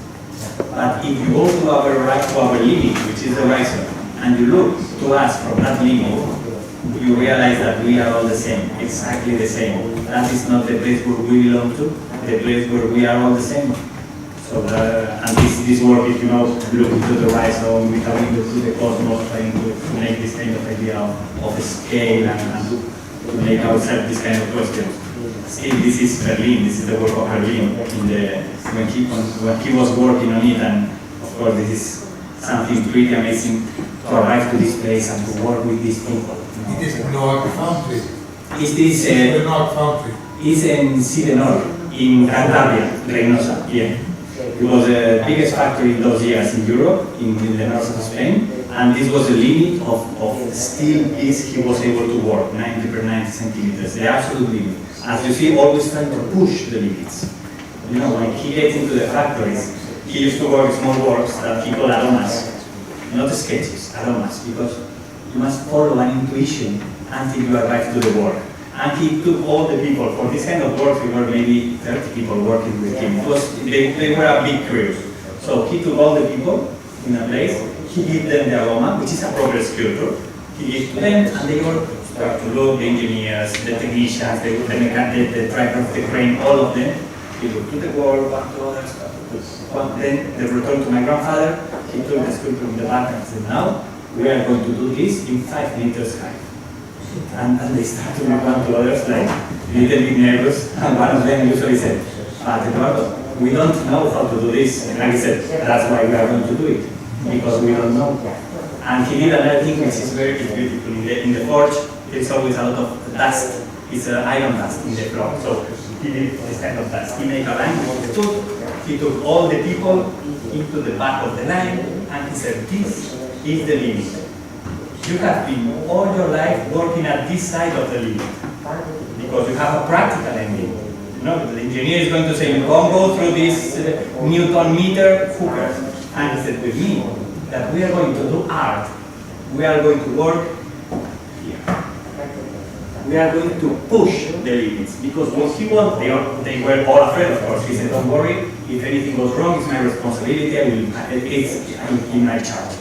But I think that the limits, which are in paper, they are not the real limits. And I want to push them into the real world. So I want to, it's a kind of exercise. That's why he's a practical artist, not a theoretical. Because he's trying to achieve what he wants in that moment, in that present, in the real world, in the material. Yeah, and this is a beautiful work which you have already shown from the other hand. And it's great because this is in Berlin. It's the reunification of the two Germanies, and you see that it's also a door, it's a transition. And those two arms which are trying to grab one to others, but they do not touch. It's not one plus other, it's a new third Germany, which has become a reality between both. Okay, so, I'm okay in time? Yeah, no, Absolutely. that's why I said for tomorrow, because tomorrow I will talk about Chillida Leku, because this is the idea, belonging to a place and what it means for my grandfather. So this is just, like a small spoiler of about what we're going to talk tomorrow. This is Tabalaga Farmhouse, and you will have to come tomorrow to know. So just some pictures, because I think this is the family now, legal family, my grandfather, me and I am here. So we are not 40 as Sandra, which is around, but we are a lot of big family, growing and growing. Over there also, with my grandparents. This is his best sculpture, the family, really now. And I didn't see the wind, I saw the clouds move, I didn't see time, I saw the leaves fall. Yeah. Just a bonus picture with Martin Heidegger, because I think it's interesting. Alexander Calder. It's great to remember these moments, because it was a great moment for art and for my grandfather, of course, with Jorge Guillén, the poet. And this is a lovely picture of both of them, Eduardo and Chillida, my grandparents. It's a really amazing relation. And this is where they are now, also in Chillida Leku. They did, my grandfather did this cross, and the family is there. So thank you.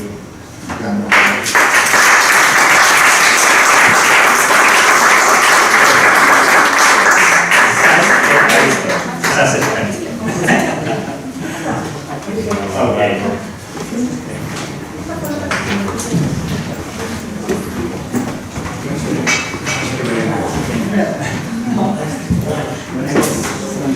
Before we take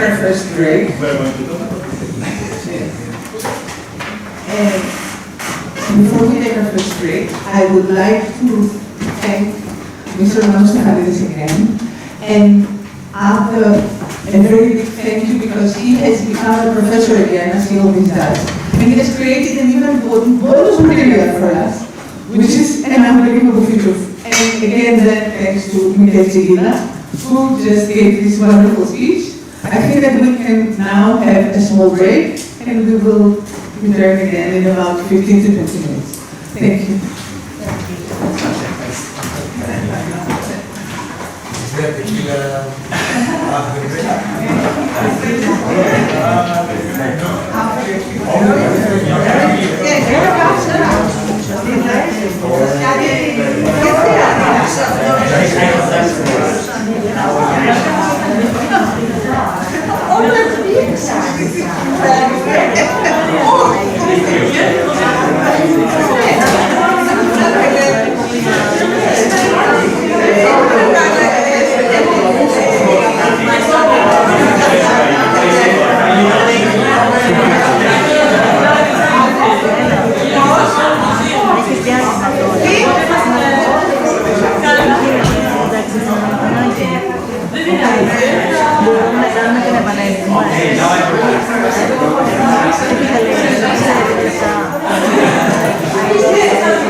About 60s.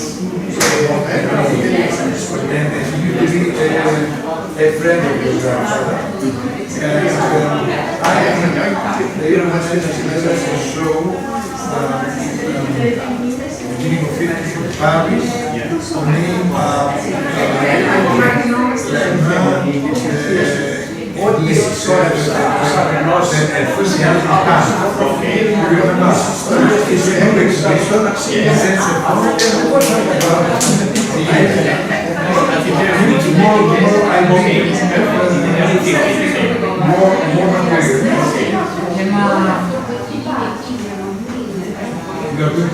I'm going to take here, yes, tomorrow, anyway.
Ένα πρόγραμμα, δηλαδή, συγγνώμη, εσύ δεν βλέπεις τη Σοφία που γεννάει. Που είναι στο πόδιο.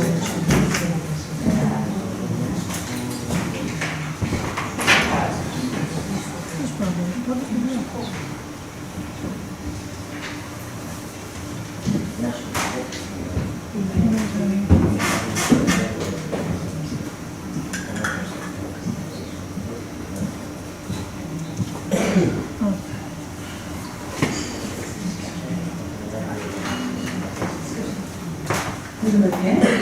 We are now waiting for Rabe, which honors you. Hey!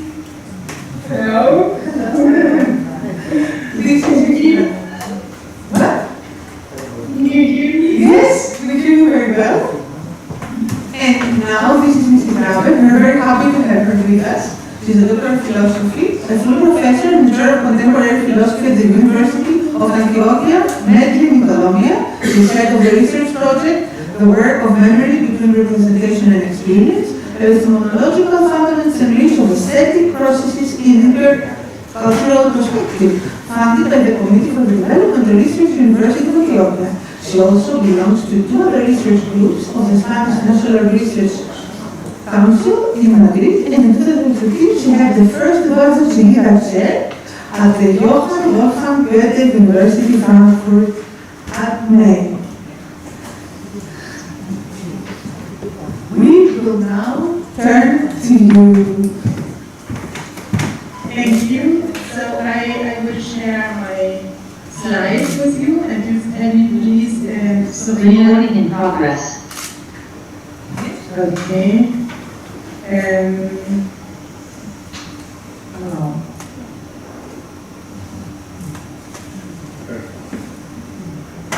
Do you see my results? Yes? Okay. So, first of all, I want to say thanks. Thank you very much to Alexandra, to Sophia for the invitation. I'm very happy to be here with you, and I'm at the same time say that I cannot be with you physically in Athens, but I hope that next time it will be possible.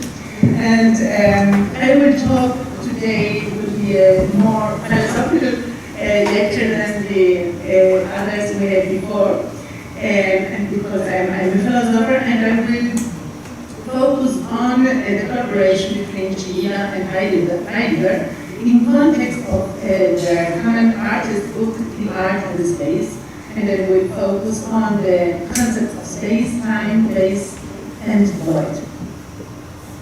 The German philosopher Martin Heidegger and the Spanish sculptor Eduardo Chillida met for the first time in November 23rd, 1968, at the opening of an exhibition with works by Chillida, which took place at the Art Gallery in Erfurt in the Swiss city St. Gallen. The philosopher was not only interested in Chillida's sculptural work, but also in the artist's thought on space and time.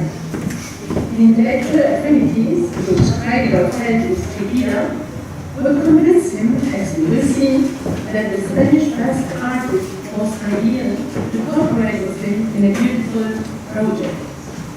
The artist's book of Die Kunst und der Raum, The Art and the Space, which he was planning. The place where they met first, the Gallery AmKe, had been founded in St. Gallen in 1958 by François Reze and Jules Janet.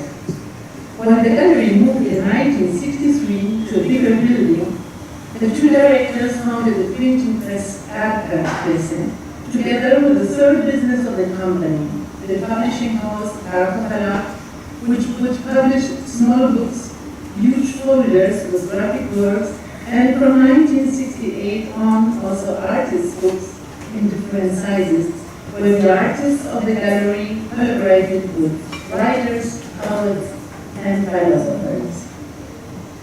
The material production of the books took place in the printing press of the Artpresse.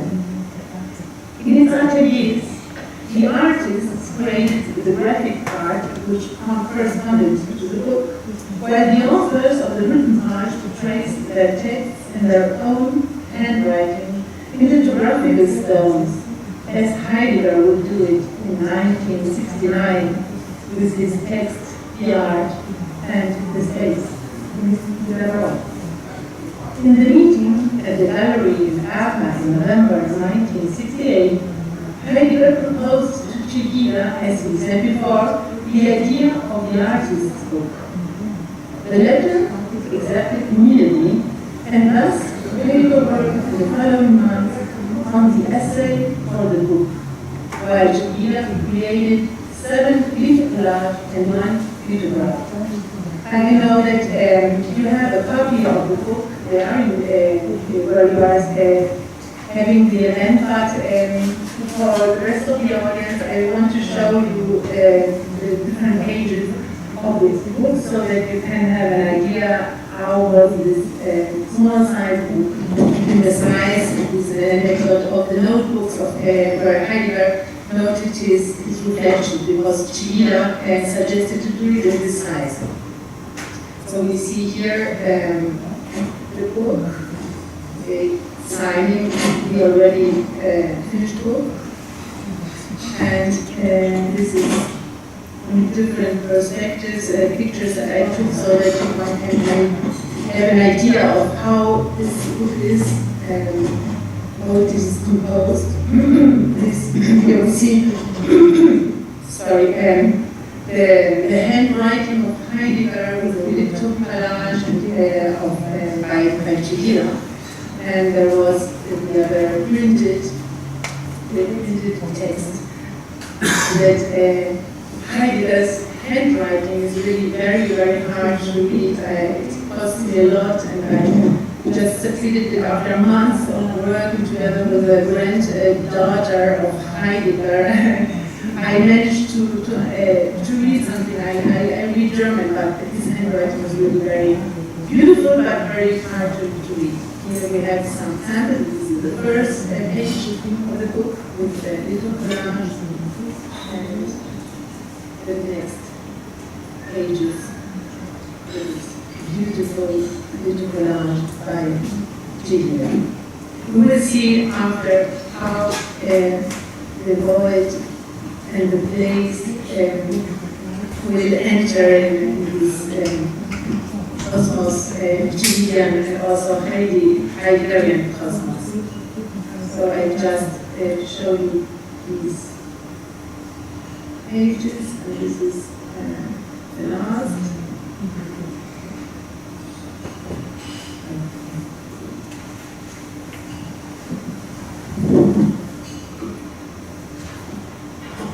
There is a little question which Heidegger wanted to acknowledge in his essay concerns space. In particular, space linked to time in connection with art.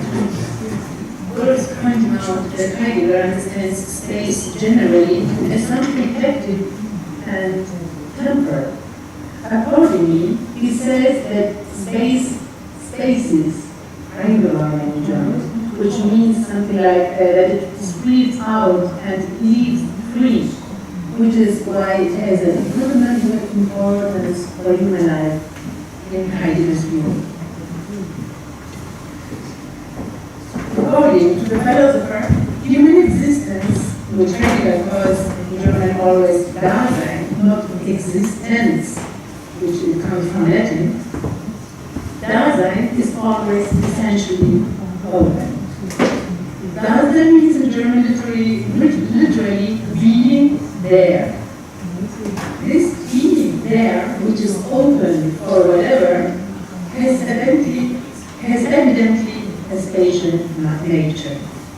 The fact that human Dasein is essentially open, human existence is essentially open, however, does not only mean that the condition of human existence and of its liberty consists in being open and for, but also that human being has to find his or her place on earth. So, in Heidegger's view, space is not given in advance, but has to be looked for, has to be shaped and kept in order to find one's place. With this sense of space, Heidegger refers to the Aristotelian concept of topos and hora. Such a concept of space as Heidegger's open, dynamic notion cannot be enclosed in a conclusive conception. It has rather to manifest itself in the activity of an open thought, which implies a profound experience. But how may we achieve this experience? Like Heidegger, Chillida opposed to the abstract concept of natural science, but he conceives space as something alive, inseparable from time and from human being, something which is not simply given, but a secret, that is, something unknown, as Mikel already has pointed also out. Something unknown, which one has to look for and experience. Both the philosopher and the artist not only share their interest in the same problem, they also share the way they were dealing with the problem. For those, the only possible way to do it was asking and searching. Starting from these premises, Heidegger had some expectations regarding art, as he hoped to find certain artistic manifestations which would provide a deep, that is, a true experience of space and time.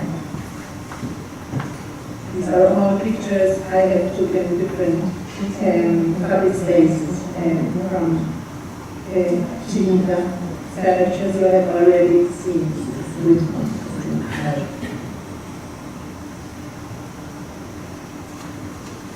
The philosopher had the intuition that art has at least in principle the potential to enable an experience of space in connection with time. And he expected that this experience could help to be the true place of human being and of life on earth, a place which would be inseparable from things, that is, from a true being with the things, and thus from a true dwell, in German wohnen, a true dwell on earth.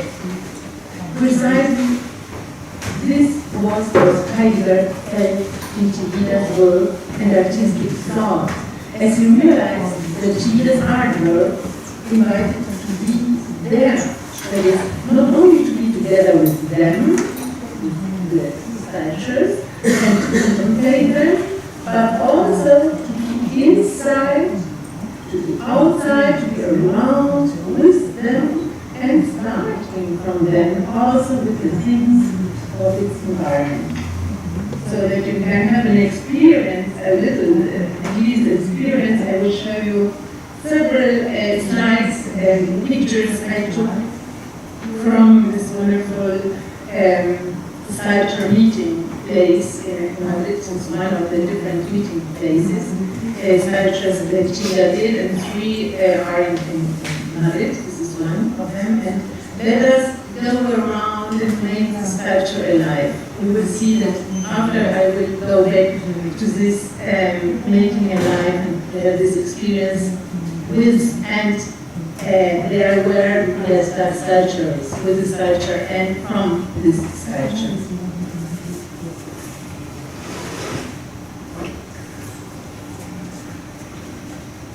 You see all the different faces, not only perspectives, but different possibilities which are in one sculpture, which is at the same time multiple sculptures.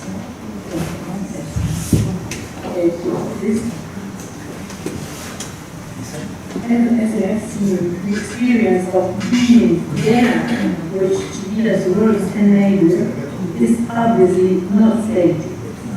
On the contrary, it implies a profound, open space-time experience.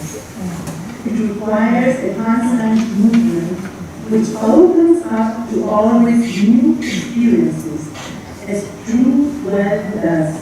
This is a well which grants human beings a place in the world.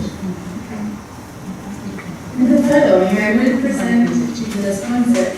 questions fired Heidegger, and which left important places in his essay, The Art and the Space. The concepts which I will expose in relation with Chillida's conceptions, especially void and place, however, weren't new for Heidegger. On the contrary, but precisely for this reason, as Heidegger recognized in Chillida, for this reason, as Heidegger recognized in Chillida proximity to his own ideas, he adopted and incorporated them in his own thought, so that he could take a further step in his own creative space.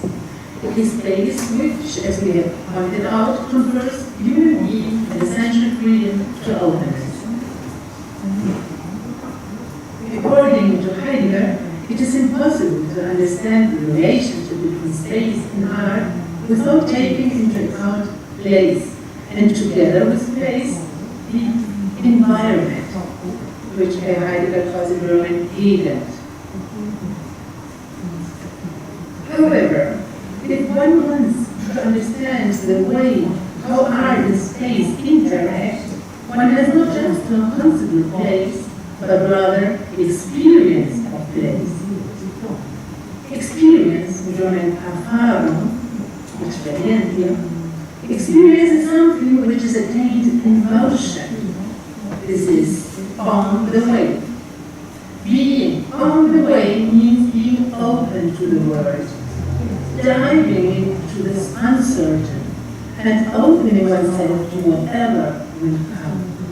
It implies a constant moving, away and removing, and thus a reversing of remoteness and closeness.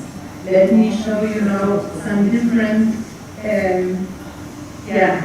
perspectives, or better said, this wonderful sculpture I really love very much, the Monumento alla Tolerancia, Monument to Tolerance in Chillida.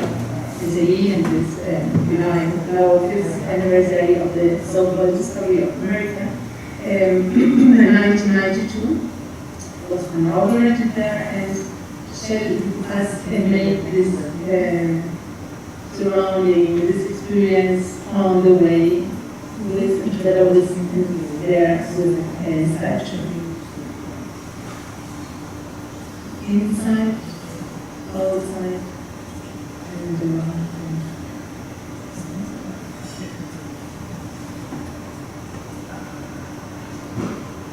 Closing, opening, closing, opening, closing, opening.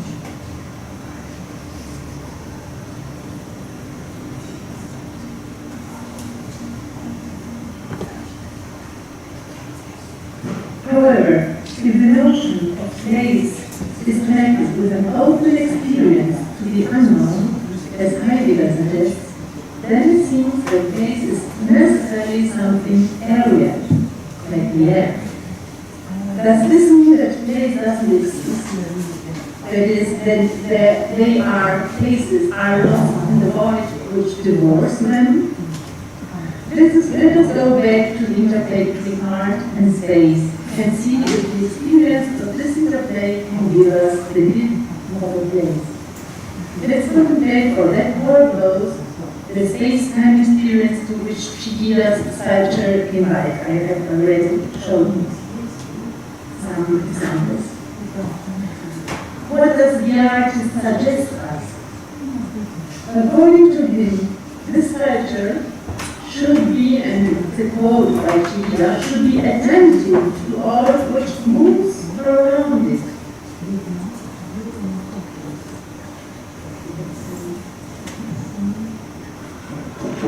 He affirms further that what moves around the sculpture makes it alive. Let's see the whole passage that Chillida writes down in his notebook. I quote Chillida. Everything that rotates is round around. It says, redondo alrededor. Round around is independently from the form of what rotates. You have access to the sculpture from this field of round around, redondo alrededor. There is no other the sculpture has always to show its face and to be attentive to all what moves around it.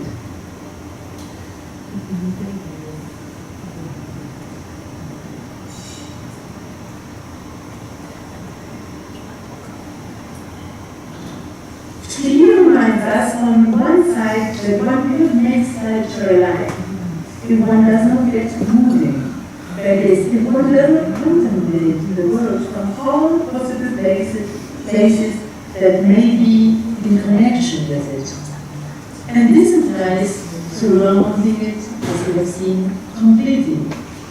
Thus, on the way which performs countless places, from where one may access that sculpture, one starts experiencing the world. And through this experience, one achieves to be with the sculpture. Heidegger would say one inhabits it, one inhabits it. This, the dwell which takes place, is the other sense of Chillida's assertion. So, in order to make the sculpture alive, we need both motion and dwell. Now, being with the sculpture, inhabiting it means at the same time putting oneself in its place. Thus, one opens up with it. That is, from its own place to all, as Chillida says, which moves around. With the words of Heidegger, this means that an environment, event, opens up, where one is going to find places which enter into dialogue with the sculpture, and thus with its own place. Whilst opening and entering into dialogue with all what is there around, the sculpture place becomes alive. At the same time, this dialogue of the sculpture place makes all places connect to each other. Thus, the places which arise with the things in the environment become alive too, just as it occurred with the thing that is the sculpture. We have seen that entering an interplaying space, and thus with time, the sculpture donates an experience which finally makes arise the place which is the sculpture itself. The experience of this place allows likewise to find other places that open up in the environment around the sculpture. Thus, the sculpture becomes a meeting place, lugar de encuentros. Meeting place, lugar de encuentros, is precisely the title of one of the sculptures which were shown in the spring of 1969 in the artist's big exhibition at the Museum Zurich in Switzerland, an exhibition which Heidegger visited in 1969 with great interest together with Chillida, as we will see subsequently. Adopting Chillida's idea of the sculpture as the meeting place, which donates lots of places together with the things experienced with and from the sculpture, Heidegger proposes in the art and the space in his essay. I quote Heidegger. The sculpture would be an embodying, he says, an embodying of places which, opening an environment and keeping it open, bring together around them something that is free, that grants the particular things a stay and the human being a dwell among the things. End of quote.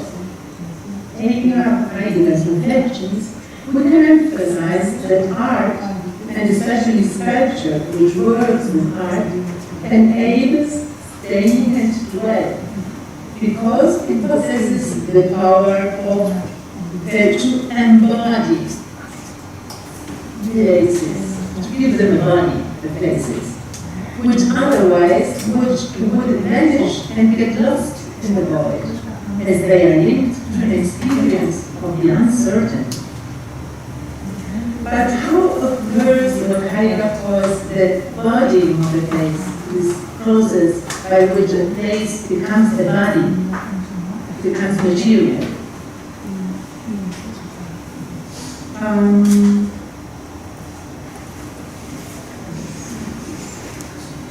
Where comes the place from?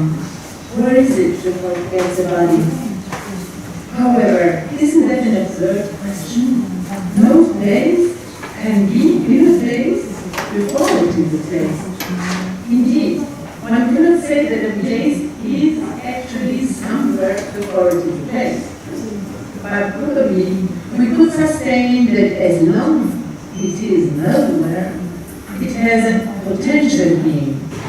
Now, the potency that houses the possibility of a place is nothing less than the void.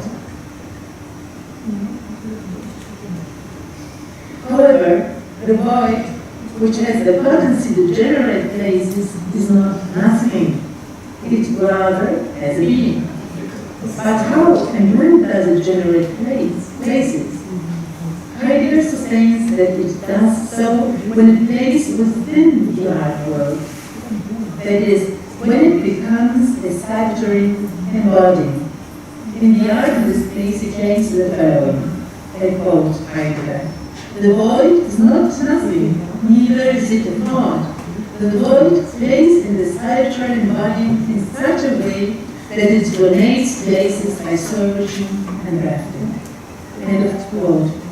A void which plays, and by doing so surges, drafts, and donates places, obviously cannot be a void as classical physics conceive it, which identifies it with an homogeneous and rigid space, a continuum of fixed sites or points, whose only function is to establish the separation between bodies and to make distances measurable.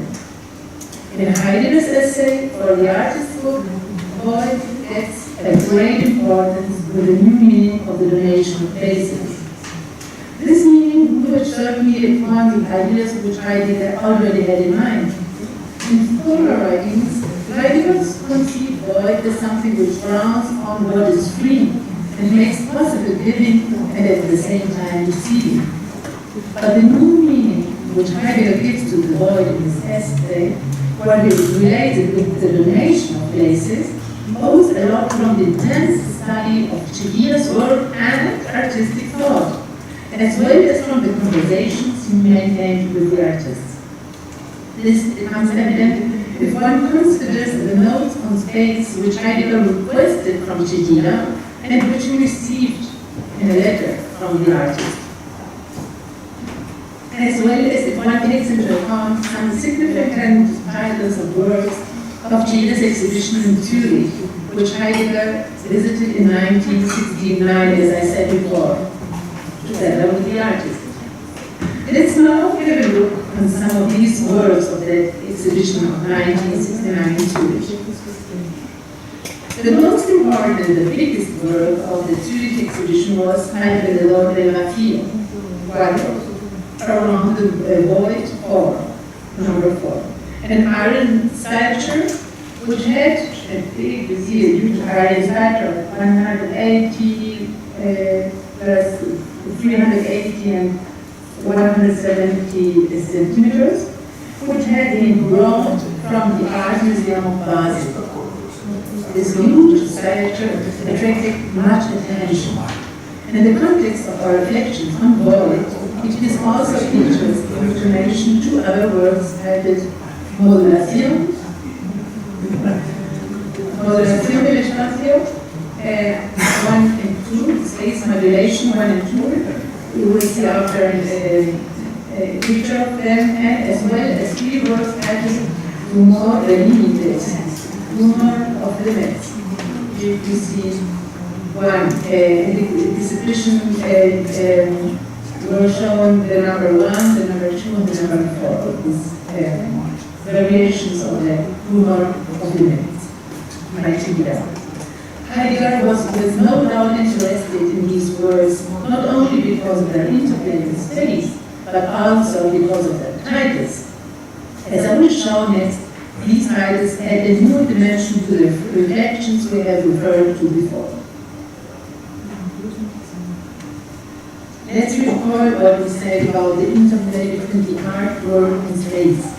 An interplay that arises when a beholder makes a real experience of the sculpture, converting it in a place. Chillida points out that one has to surround the whole sculpture in order to experience its spatially and make it alive. When doing so, occurs, as we have seen, what Chillida calls round around, a title which Chillida gives to several of his early works. As we have seen, multiple meanings emerge when we walk around the sculpture and put ourselves in the place of the work. This is how occurs the embodying of places, as Heidegger calls it. According to Chillida, the meanings and places which emerge on the way owe their existence to the, what he calls, modulation of space, which produces a rumor of limits. The expressions modulation of space and rumor of limits, which constitute significant titles, as we see here, of several of his artworks which were exposed in Zurich, exhibited in Zurich. These expressions point to a process which can only be indicated metaphorically. What Chillida expects is something astonishing. He expects space to become palpable. How? In his view, space is something absolutely fast and fleeting, like the music, which is, however, inaudible because of its tremendous velocity. But Chillida thinks that it is possible to slow down space by creating limits. Thus, space will become palpable. If suitable limits delay its speed and make the sound the fleeting sounds, even though only a rumor will come out. Similarly, the experience of motion, which performs the round around, gives rise to a place. Now, if this is true, there has to be a ball charged with a begetter force. It's the void which contains potential places, a void which is full thanks to its intrinsic force. Thus, to perform the motion around the void and to offer limits, as Chillida suggests and strives for, means to stimulate its begetter force, the begetter force of the void. In several notes which Heidegger made after his conversations with Chillida, one detects clearly the philosopher's interest in understanding with the help of Chillida's works and reflections the begetter void where space interplays with the sculpture. Heidegger points out that one should not conceive Chillida's works as a representation of something. One should rather contemplate them as a form which encloses or surrounds space, an expression which underlines the importance Chillida gave to the round around of the sculpture. There is no doubt that Heidegger received much inspiration by Chillida's work and that he studied with great interest the artist's ideas and reflections in space, time, place, and void. But it is also important to emphasize the precision and originality with which the philosopher took up Chillida's ideas. Heidegger recognized an important ontological relationship between place and void, which is only implicit in Chillida's thought. This insight allowed him to take a further step concerning the ontological importance of the interplay between art and space. At the end of his essay, Heidegger suggests that even if art has the power to give truth a place, it is not the only way how truth can occur. Truth does not require necessarily a body or a thing, not even an artwork. It can float in the spirit, in the air, in the world, and we could add in the world. Thus, Heidegger ends his reflection with the following quote by Johann Wolfgang von Goethe. It is not always necessary for the truth to embody itself. It is already enough if it floats around in a spirit producing concordance. If it waves seriously, gently, like the sound of the bell through the air. Es ist nicht immer nötig, dass das Wahre sich verkörpert. Schau dir zu, wenn es geistig umherschwebt und Übereinstimmung gewährt, wenn es die Glockentoren ganz freundlich durch die Lüfte ruft. Thank you very much for your attention.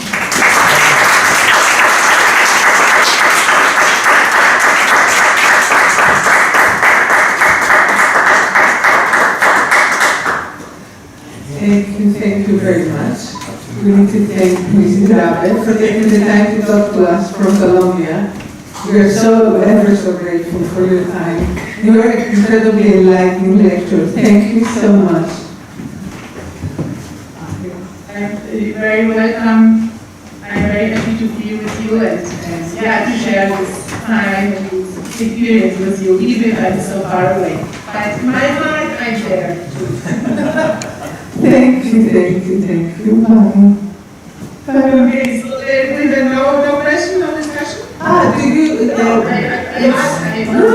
It's time for us to give a little time to Ana Maria and see if we have any questions for her. Does anybody want to ask? Mrs. Rabe?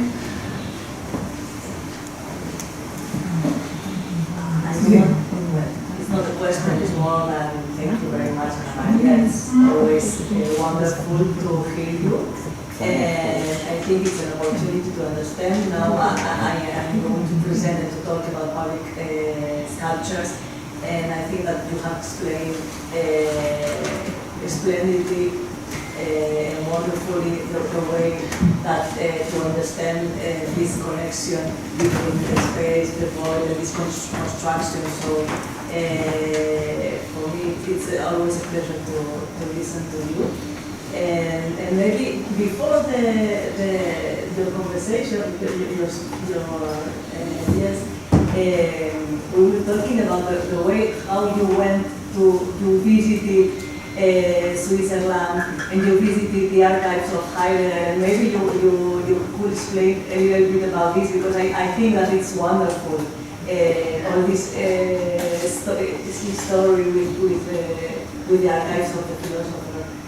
Maybe you want to share with us these moments. Thank you, Nausica. I don't see you, but I hear your voice. Thank you so much. Yes, sure. It was an adventure. I had no time to tell all this long story. The thing that it was in 2014, right? Nausica was in Chillida, in San Sebastian, and was with the invitation of the Chillida family. I could make some inquiries and investigation in the library of Chillida, because I was very much interested in this collaboration, this intellectual exchange, as Ignacio Chillida is one of his elder sons, of Chillida's sons, gave me a letter. It was dated from January 1969. This was by one of his gallerists, who wrote to Chillida that he said to him, Chillida and Heidegger had met 2 months before, in November 1968, right? And in 2 months after, in January, Lareza writes to Chillida that Heidegger had not finished, not yet. He was working in his text, which was very interesting for me, for the follow, because in the postdata, Lareza says to Chillida that Heidegger asked Chillida to send him all what he had written on space. So, and Chillida in some interviews and in some notes makes reference to this collaboration, that Heidegger was very, very much interested, not only interested in the conversations, but he wanted to read, because what Chillida wrote. Chillida was not only a wonderful, as you know, sculptor and artist and graphic artist also, but also a really wonderful writer. He wrote like aphorisms or like haikus, poems, right? Full of philosophical and poetical sense on space, on time, everything. So, and Heidegger knew that in that conversation with Chillida that he was writing. So he wanted him to send him. And it was not, was no study, no publication of this novel. So I decided to travel around. I was already in Colombia in 1914 after my visit in Chillida Leku, San Sebastian, and so on, in the archive. I moved to Colombia, and then I had a research project which allowed me to travel to several places, not only to St. Gallen, to the archive, but also to Meeskirch and to Marbach Literaturarchiv. And finally, I found there not the selection of first novel selection of Chillida's writings, but something that was more astonishing even. It was a translation to German that Heidegger himself made from the notes of Chillida he had received. So this was, and then it's a long story. I found it was really, I felt like a detective. And to do it with Chillida and Heidegger, this was really for me a gift. And yes, finally I could really investigate much better what notions and what concepts would have influenced and touched Heidegger and be important for his thought. So this is what I have presented you in a longer version. It's published in Spanish, in a Spanish journal. Thank you for giving me the chance to explain it a little bit more. Thank you so much. Does anybody have any other questions?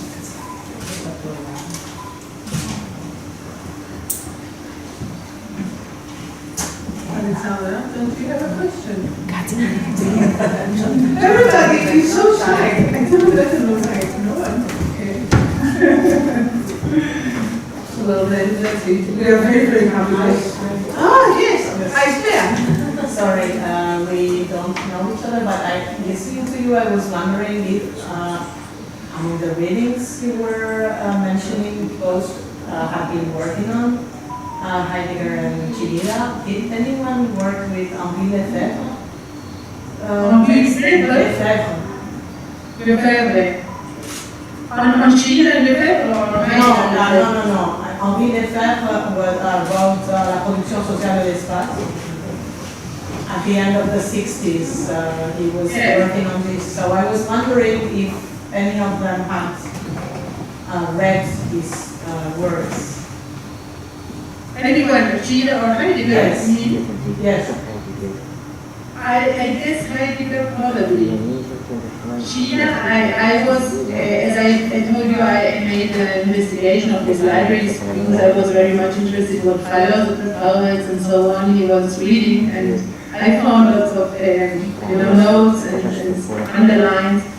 I don't remember a book by Lefebvre, but it can be. It's probable. It's probably because Chillida was a great reader. He had lots of important books and also philosophical books. So I don't remember. I have to check it, but I don't know. But it's probably. Thank you. Anyone else? No? You think that's it? Thank you so much. Again, we were very happy, truly. And we are very honored. We are so very honored. We believe that this is a very, very unique, totally unique thing that we've done here. So thank you so much. Just to finish, I wanted to show you this what you see in the back. This is an homage. Probably I can show it better. You see it? No, we are not seeing it. Yes, now you are seeing it. Yes, thank you. There you go. Even better. Yes. Yes, this is the first homage that Chillida made to Heidegger. It's homage to Heidegger in 72 he made several graphic but also sculpture, which is in front of you. I just wanted to show it to you in honor of this collaboration between Chillida and Heide. Thank you very much. Again for the invitation. Thank you so much. Thank you. Bye-bye. Bye.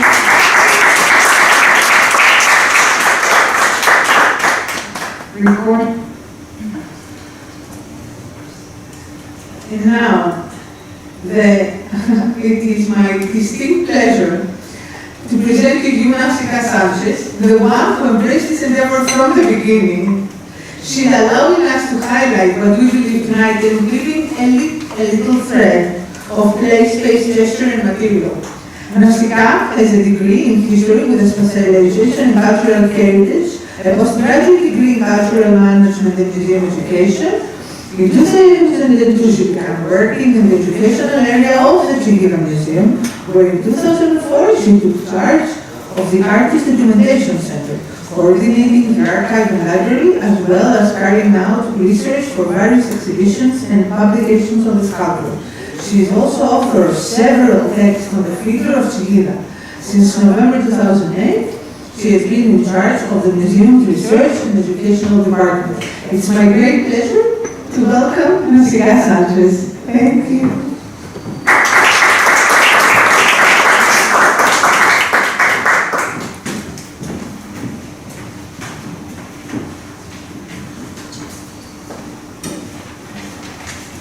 And you know that we have kind of mixed up our setup, so we might be a little bit going faster or slower or, well, but that's how it goes.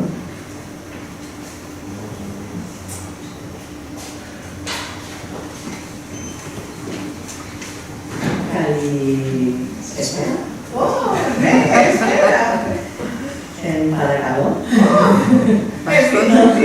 No, Ευχαριστώ. So, Only two words. Only two words. Thank you very much for inviting me here. Thank you, Alexandra, Sofia, and all the team of the ΝΩΜΟ project, which I think is a very amazing project, and I have seen it growing from the beginning, and it's always it's a great pleasure for me to be here. So after hearing all of the words of Ana Maria, it will be easier to explain what I want to say now and what I want to transmit now. I'm going to talk about the monumental works of Eduardo Chillida. Eduardo Chillida created more than 40 sculptures, 40 public monumental sculptures in public spaces, all of them related to the landscape, related to the architecture, related to the nature, to the environment, having in account the environment of the sculpture. And it was also a research about the forms, the shapes. So I will try to do it in a chronological order. My idea is to start from the very beginning and to continue until his last sculpture. I know that I will talk tomorrow also, so I don't know if I will have time to finish it today. But I will try to make it fast. But it's a long work. But you can imagine more than 50 years of creation are too much. But yes, there are works. This is the first one. The first one is Mikel has already mentioned this relation with Greece, which I will read it, but it's very evident in this first work. This first work is for the 48. It's a torso. As you can see, it's very figurative. And from the very beginning, the first torso he did, this one is cast on bronze, but the first one he did was made of plaster and received a prize in the Salon de Mai in Paris. and he was recognized as a great sculptor at the very beginning of his artistic career, which is very impressive. And he was related with this amazement of Chillida with the Greek art, and with the shapes and the forms and the rigorous lines. More than a figurative work is also, we can see the energy, the relation with the space here, and the energy of the lines that we can recognize later in other sculptures of Chillida. This one was a homage to his friend Perico Arana, who worked in the town council of San Sebastian, and he created this first commission, which was very figurative. It was 48. In 54, he realized that yes, this one is first important or most important commission. He was commissioned to create a sculpture for the Basilica of Aranzazu, who is like the place of encounter of the last contemporary artists of the 20th century. And Chillida was commissioned to create the doors of the Basilica, and he will create 4 doors. And as you can see, he has cut with the figurative, he has abandoned the body, and he has started working with geometrical forms. As you can see, some shapes, linear and rectangular shapes, and creating and connecting spaces with these shapes. So, which is important here also, is that he will use iron. I won't talk about iron because we have talked yet about it, but the iron is a metal who comes from his town, his homeland, the Basque country. So it was a very important discovery for him. He started working with iron and working with abstract forms and working with the space at the same moment. So when he started working with iron, it was like the big change of his career and the beginning of a new language, of a new artistic language at this time. Years later, he was commissioned this sculpture that you have seen before, but which is interesting is that it's the 5th of a series of sculptures that are called Abesti Gogorra. Abesti Gogorra in Basque means harsh song or strong song. It's connected with a very special song or noise that the Basque call irrintzi. Maybe tomorrow Estrea can speak about it. But they use this, now they use it well in the fiestas and in the parties, but at the beginning it was a sound for communication. And what Chillida makes with the material is that he expands the material in the space, he articulates the space with the matter, and he gives shape to the space.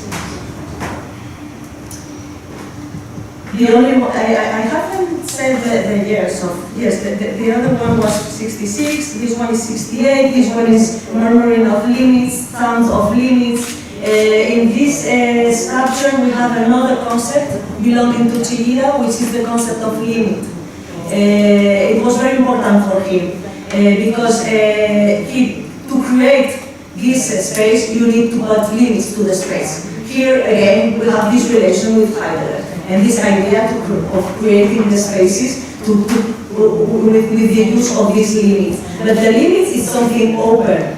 Because the limit is like the present, you never know when finishes the past and when it begins the future, and we live in the present without limits. And he works with these limits that is in a very open way. And he will continue. This one is placed in the World Bank, or in front of the World Bank in Washington, in the United States. The name of this sculpture is Roundabout 5, is the 5th one of the series. And here we can see also this dialogue between the curves and his dialogue between the inner spaces in the outside space and this creation of and the interaction with the void in the middle of in the heart of the sculpture. This one is made of on inoxidable steel, stainless steel. Thank you, Mikel. Which was not very common in his work. It's important because the stainless steel is always the same. It's not, it doesn't have the quality of the cotton steel that he will use later.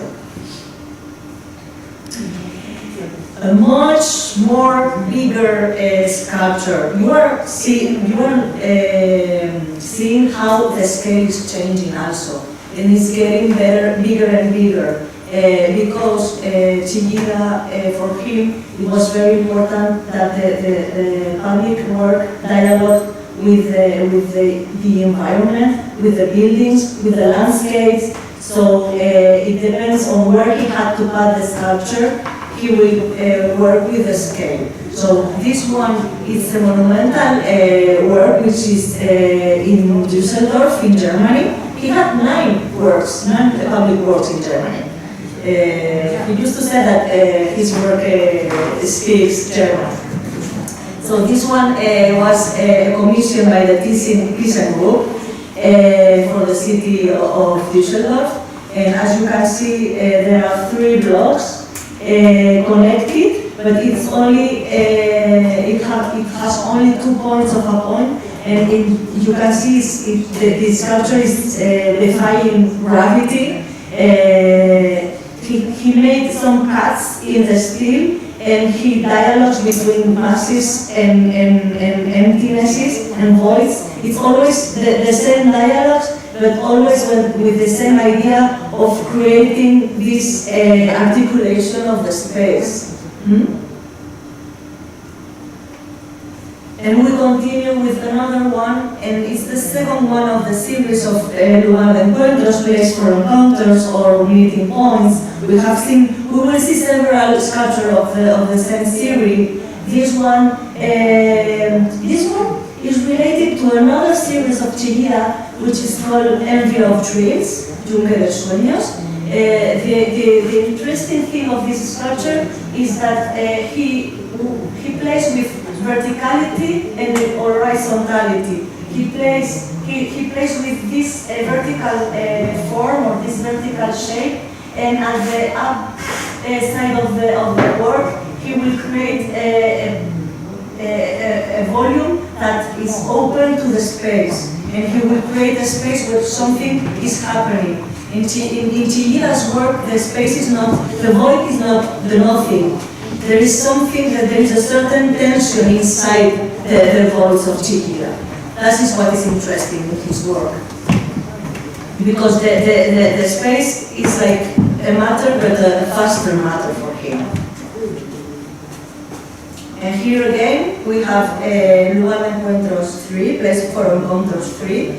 And I don't say much more about this, but what is interesting is the presence of gravity. So he had a fight against Newton.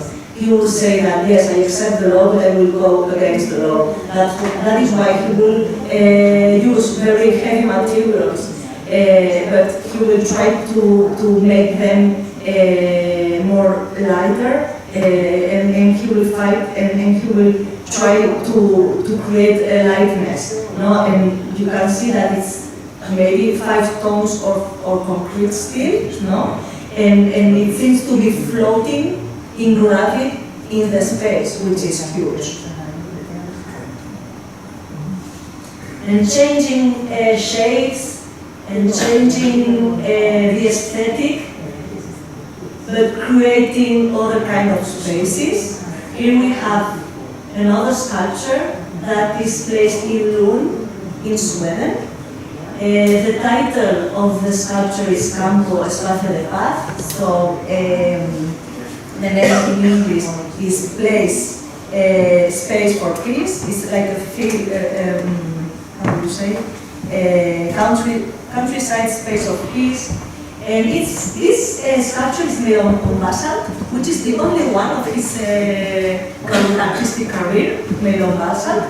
It was a stone from Sweden, and the craftsman from Sweden created this sculpture. And which is interesting here is like a sort of puzzle. The sculpture is made by different pieces, and if you remove the pieces, the piece which is inside will get free. And which is interesting because we can enter and we can inhabit the spaces with our body. We can embody the spaces. Eulogy of the architecture or embrace of architecture 2 from 72 also. Here in the title we have a concept, a subject very important for Chillida, which is architecture. He started studying architecture, but he never finished his career because he was looking for something more. He had a lot of questions, but he had no answers, and he used to say that architecture needed answers and no questions. And so, this is the first one, which is a homage to architecture.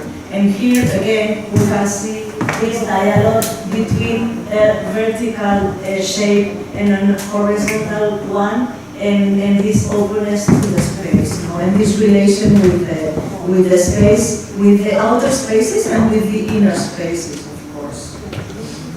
This one is from the same series. In 73, he will create Lugar de Encuentros 4, Place for Encounters 4. This one is in the outside of the Museum of Fine Arts of Bilbao. It's just inside, outside, and you can see it's hanging also, and it's the same idea of in gravity. And he was thinking that it was the space or the air that lift the sculpture. And we continue with Place for Encounters. This one is the fifth one. This one is in Toledo, in the city of Toledo, near the walls of the old city. You can see here also the relationship with the buildings and with the environment. And here is the contrary. So the sculpture stands in only one point. You can see here the base, and it's open to the space also. You have seen it with Ana Maria. No, it's another one of the series, which is interesting. Is the idea of he was always answering to the same question, but in a different aesthetical way, because the shapes are different, the sizes are different, but there is always this relation between different shapes and this interconnection and these spaces, these voids that are in tension all the time. Another one with 3 points. This one is not in a public space, but yes, because it's in a church in San Sebastian. If you go to San Sebastian, there is a church, it's called Santa Maria. And inside the church you can find this sculpture, which is called Gurutz. Gurutz in Basque means cross. It's a cross but made on alabaster, and which is interesting here is that the cross is the emptiness. It's what we cannot see, but that has an entity. And the idea of, and it is related to the idea of spirituality in the work of Chillida. I mean, Chillida was a very spiritual person. He was Catholic, but if he was born, for example, in Japan, he would be Zen, or because he was very interested in mysticism. And he was very interesting also in Eastern philosophies, and for him the void and the emptiness connect with something spiritual.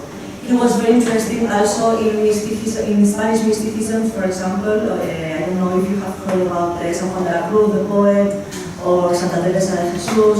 So there are writers that Chillida already knew and read their poetry. And I won't say that much about this picture, because you already know it, The Come of the Wind. I will talk tomorrow more about it, because I think that it's the best sculpture he has done, and it's a well example of how to create places of encounter with nature and of encounter with the environment and with the landscape.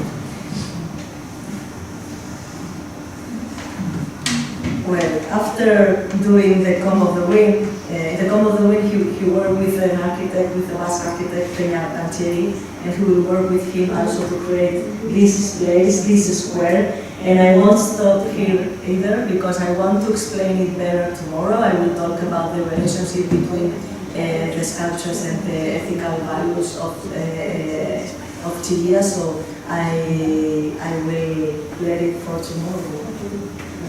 That's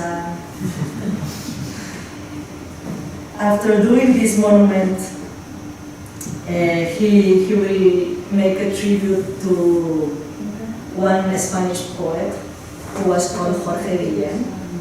Jorge Guillén was a poet from the 27th generation, so he was called Renato Chillida, of course, but they met together in Harvard University when Chillida was invited to be a visiting professor there.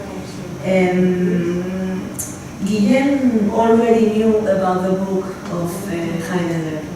And once he said to Chillida, Chillida, you know that I have a nice handwriting. So they decided to create a book together. And after this collaboration, when Jorge Guillén died, Chillida decided to make a tribute to him.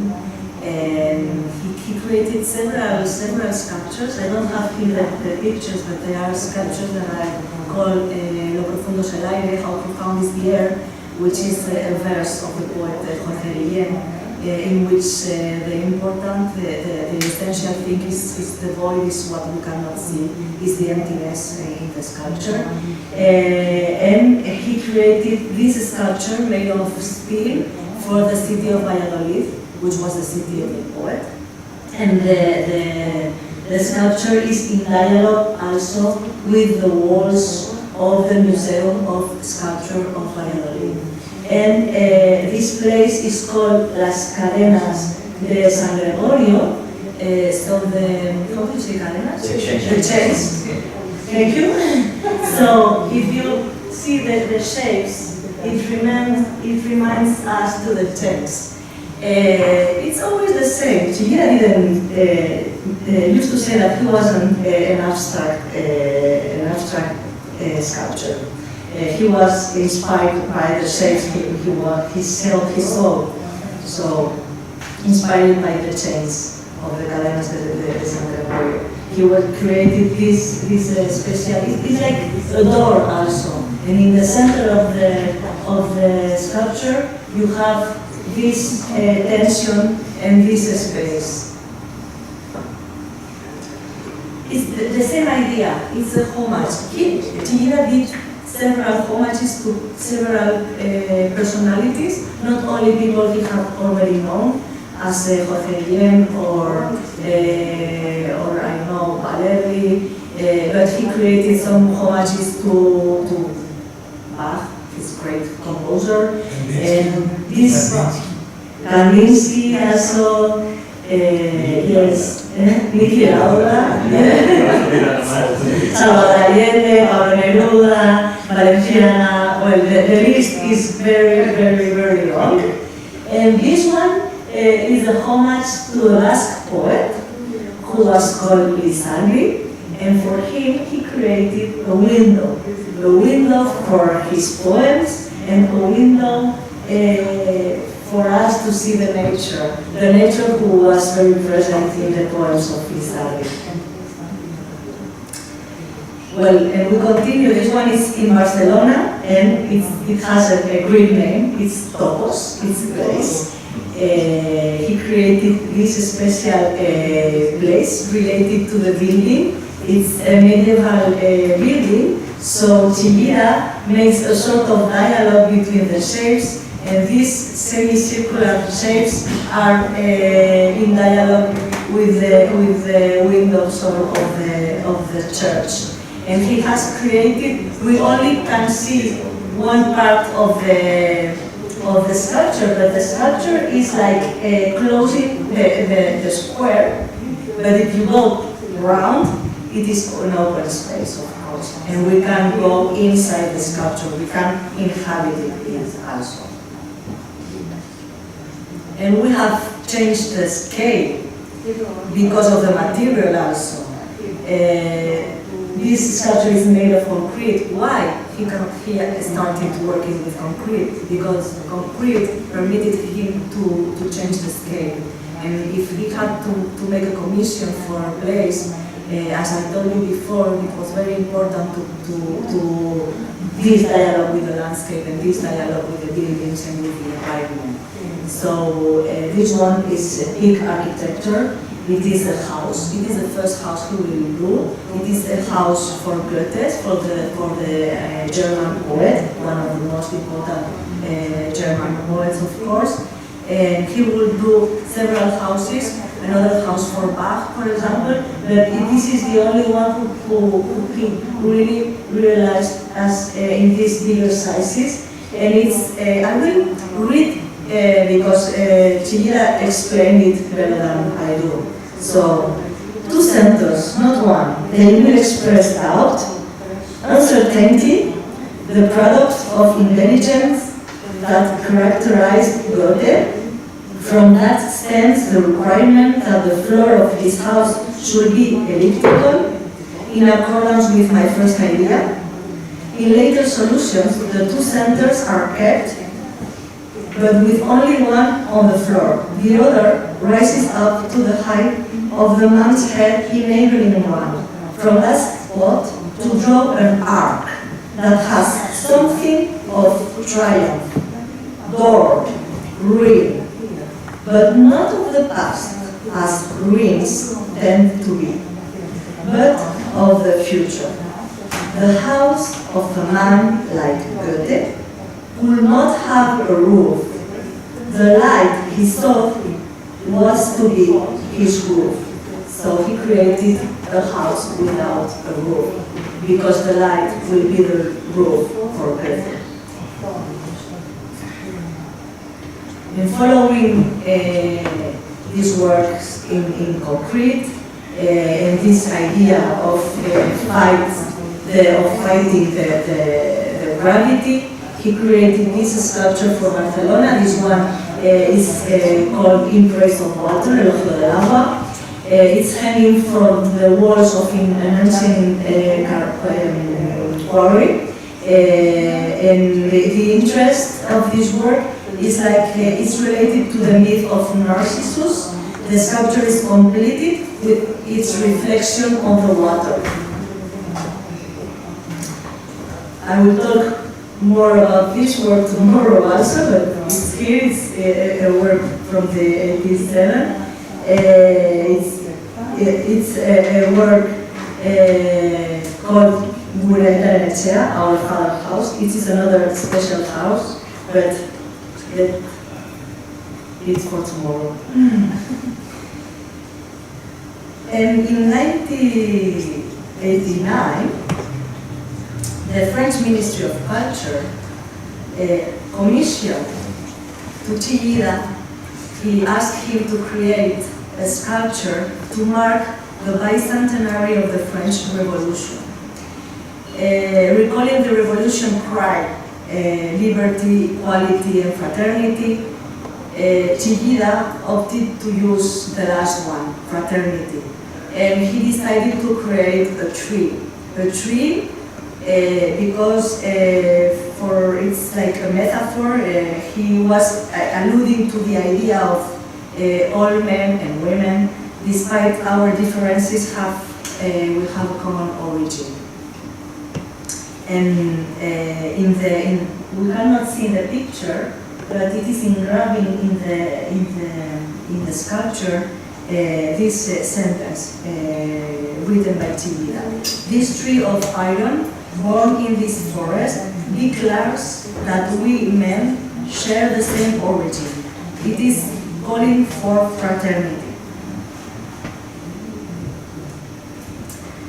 Another subject in Chillida's work, it is music. We haven't talked about music, no. Tomorrow.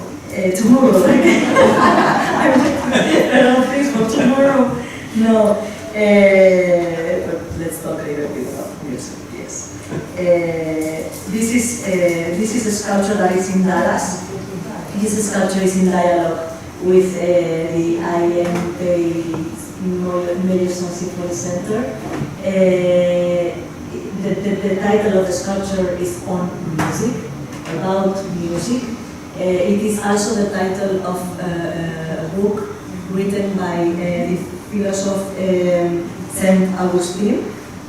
So in this book, Saint Augustine speaks about science, numbers and metrics, and how the music is related also to mathematics, and how mathematics and numbers can help us to reach to this spirituality.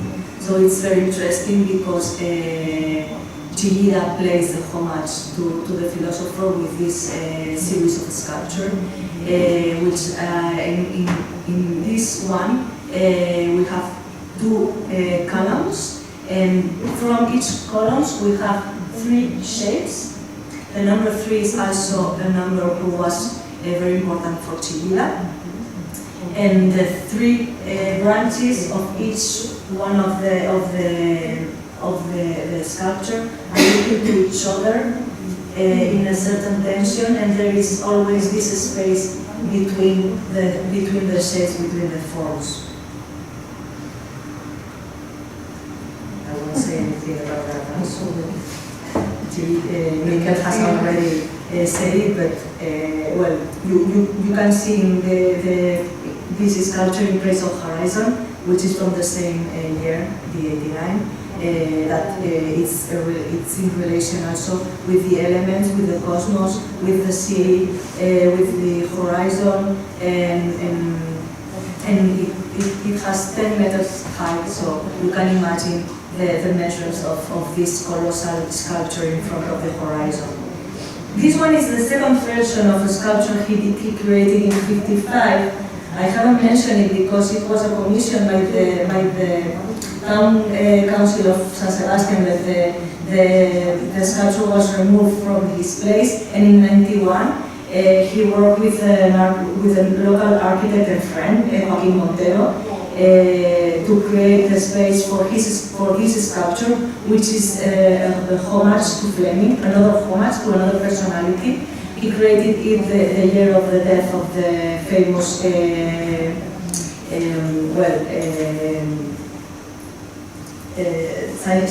scientist Fleming, no? Who discovered the penicillin, as you know. And this is a sculpture. This was a commission from the ΝΩΜΩ, which is a bank from the Basque Country, and this sculpture was placed in the Gran Via, which is one of the main streets in Bilbao. Now they have removed it from the place because the place has changed, but which is important to see that the importance of the place for Chillida, because when he created a sculpture, it needed always to have a direct relation with the buildings and with the environment. Here it's a trilogy to iron, and again, iron was his favorite material. It was the material, the most important material for Chillida. And let's continue. I will go a little bit faster, no? Or it's okay? Yes, I can continue. I can continue tomorrow if you want, but I'm afraid about Renato because it will be too late. So, Then we continue. This one is a sculpture which is in Helsinki, and the name of the sculpture is Helsinki. But the idea is about another series which is called Lotura, which means knot or union, and you can see this sort of knot created by these shapes of cotton steel that is embracing them together. This is another homage to another friend of Chillida, who was called Rafael Valerdi, and it's a big hug to his friend. And it's a small one, for example. This one is like this size, and it's very nice because it's looking to San Sebastian. If you go to San Sebastian, you can follow the steps of Chillida. This one is dialogue tolerance. It is in Munster. It's another commission to commemorate the Peace of Westphalia. The Peace of Westphalia was the beginning of the creation of the limits of what we know as Europe today.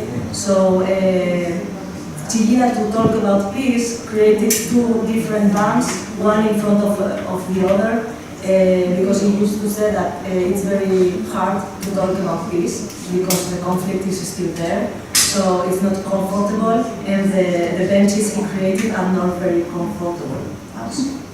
This one is a homage to San Ignacio, to San Ignatius of Loyola. The name is in Basque also, in Maranza place or square. It is in front of the Basilica of San Ignatius in Loyola. Another idea, here we have another besarcada. Besarcada in Basque means hug. So it's really a word that embraces us. Again, the music is present in this work. It is the door of music, Puerta de Música, which is in Santiago de Compostela. This one also is related to the building. We cannot see the building here. It is related to who was the sculptor of the architect? Sorry. Oh, it's okay. We will remember it later. Because he worked with the architect Sitha. He worked with Sitha to choose the place where he will place the sculpture. And it's also a homage to music. We have the embrace, the big besarcada, which is, this one is in Germany, in the Sinclair House of Germany. It's the same idea of hugging or embracing. It's a strong embrace.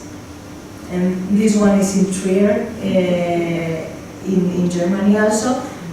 I will say the name of the title of this sculpture is very significant because it's a coincidence of opposites. Because if you think of the name, Jaula de la Libertad, cage of freedom, it's like it's a cage, but it's an open cage. And the freedom, you cannot have the freedom locked in a place, no? Which is very interesting. This other one, from 97, the name of this one is made of alabaster also. It's Camino hacia la Paz, Paz Cookies. It is in San Sebastian also, but on the contrary of the first cross we have seen, the first cross is a cross made by the emptiness, and this one is made by the matter. So, and the two, which is interesting here, is that the two crosses are connected.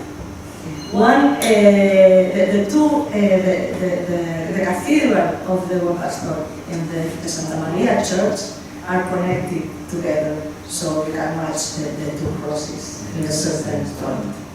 This one is in Munich. It has 8 meters high, and it's called Buscando la Luz, searching for light. And he created this space, this architectural space, that we can inhabit with our own body. And it's also related to this idea, not only this natural idea of the light that gives life, but also of this idea, this metaphorical idea or metaphysical idea of searching for knowledge, of searching for life. Yes, there are three of them because it's a homage to the three pinacotheques: the modern, the artist, and the ancient pinacothèque. This one is in Bilbao. It's called Berigari, which is, I don't know the name in English, sorry, I have to look out, yes. So it's like a guardian, and it's very vertical, as you can see. And it's related to the bridge. The bridge was created by the engineer who was a friend of Chillida, Juan Antonio Fernández Ordóñez, and this big sculpture dialogues with the bridge. And with the Guggenheim Museum, if you go to Bilbao, it's close to the Guggenheim Museum. And we are finishing. This big work is in Barcelona. It is a big mural just in front of the MACBA, the Museum of Contemporary Art in Barcelona. And it's made of concrete, of refractory concrete, and which is interesting also here. It's, of course, it's very architectonic. It has, I will say you the, because it's important to say.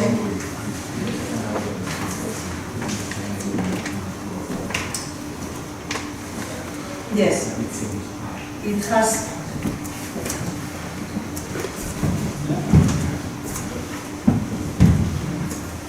meters, so 15 and 6 meters high. So imagine the size of the work. And it's related to his paintings, of course, black and white, the matter and the space in dialogue. This other one is also a homage to music. It's not a very good quality. I have taken from the internet because we don't have a good picture of the sculpture in the place. It's a pity. We'll have to visit Bonn and take a better picture. But which is interesting in this work is that he creates a dialogue with the building, with the old cathedral of Bonn. We cannot see the cathedral here, but he was inspired by the shapes of the apses of the cathedral. Well, you have presented already this big sculpture, this homage to the reunification of the two Germanies in Berlin. This is one of the last sculpture, is El Ojo del Aire, in Praise of the Air, which is in the airport of Bilbao. Even if it's very strong and heavy, it seems like it's floating in the space. No? It has this capacity. Chillida had the capacity of making something very heavy become light. And this is probably one of the latest. It has the same title. It's from the series of Berigari, of Look Out, the same series of the guard. But this one is 15 meters high, also. This one is in the museum, is placed in a museum in Germany, which the name of the museum is Insel Homreuch. It's a big museum of sculptures in open air sculptures. And I will finish for today. I haven't finished yet because we will meet together tomorrow. This is a sculpture that Chillida created for Bilbao, for the city of Bilbao. Unfortunately, this sculpture is not in Bilbao, but I wanted to share it with you because Chillida is all around the world, his work is all around the world, and this sculpture is in front of the University of Qatar.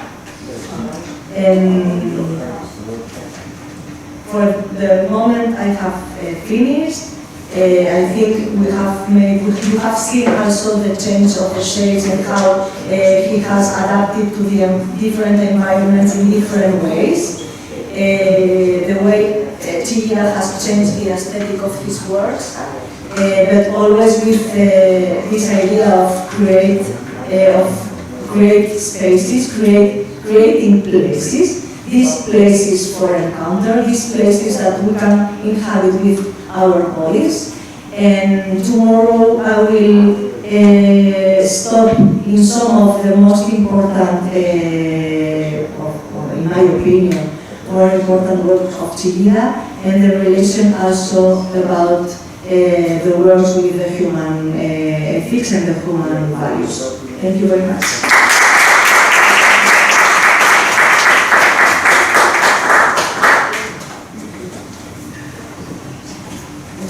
Let us thank Nausica for being so kind. You were so thorough, and you have shown us things that we haven't seen before. He has worked in so many places, and he has created so many different connections between himself, his friends, the places he was, all those people that were so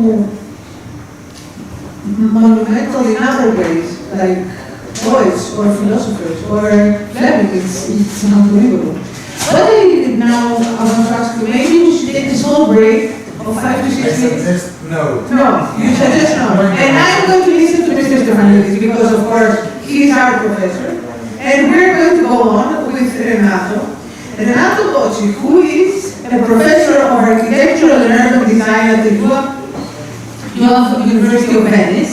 He was director of the Department of Architectural Design from 2006 to 2009. And is teaching theory of architecture within the master's degree in visual arts and fashion design. He has held seminars, workshops, and conferences in many European universities, and has been a visiting professor at the Universidad Nacional de La Plata, Argentina, in 2005 and 2011. The main field of his research is the relationship between architecture, art, and landscape. He was editor of the magazine Restauro e Città. No, sorry. Restauro Città, and director of the architectural magazine Archid. Yes. From 1998 to 2000. He currently directs for publisher Gargani in Rome the series Spazio, Passeggio Architettura. And for the Aracan edition, the series Recycle Italy. The result of the 3-year research program he coordinated between 2013 and 2016. We have the great honor of having with us Mr. Renato Bocchi.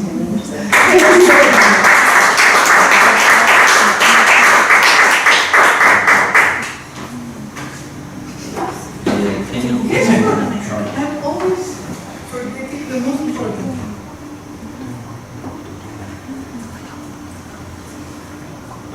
So, thank you very much for the invitation. I'm not so important in reality, but I'll try to give you an appetizer for your dinner. So, I can do my English is not so good, and so I use some writings from my essay on the catalogue of Chillida, who was a very good opportunity for me to study and to write on Chillida. Well, the gravitational field is not diffused through space. The gravitational field is that space itself. This is the idea of the general theory of relativity. Space is no longer something distinct from matter. It's one of the material components of the world, an entity that undulates, flexes, curves, twists, but it's not only space that curves, time does too. The whole of space can expand and contract. There is no such thing as a real void, one that is completely empty. It's possible to imagine the world's basic particles having brief and ephemeral existences, continually created and destroyed, but is trembling. This is the word described by quantum mechanics and particle theory, a work of happenings, not of things. Space is created by the linking of these individual quanta of gravity. Once again, the word seems to be less about objects than about interactive relationships. This is not Chillida, he's a scientist from Italy, very good scientist, Carlo Rovelli, but I think it's very interesting to start from this, because the keywords here present, space, matter, time, void, trembling, happenings, and relationships, are practically the same keywords describing Eduardo Chillida's work, whose exploration of space and matter leads to a wonderful mise-en-scène of the fundamental principles of modern physics. These principles have gradually eroded the false certainties of determinism and positivism underpinning Western civilization. Principle constantly examined too by the phenomenologist philosophers, from Husserl to Heidegger, from Bachelard to Merleau-Ponty, with whom Chillida had significant relationship over the years, as we had listened before. So,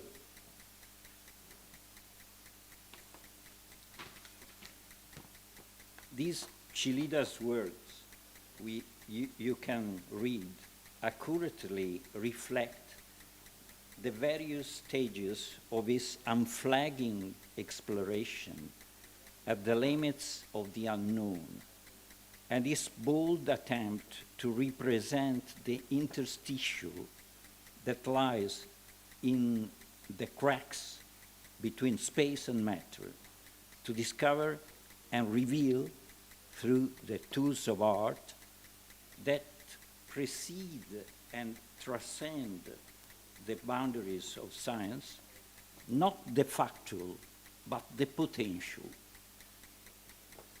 As a sculptor, of course, his quest is pursued through the material: stone, alabaster, iron, concrete, clay, or even paper, but his ultimate goal is to capture and reveal empty space.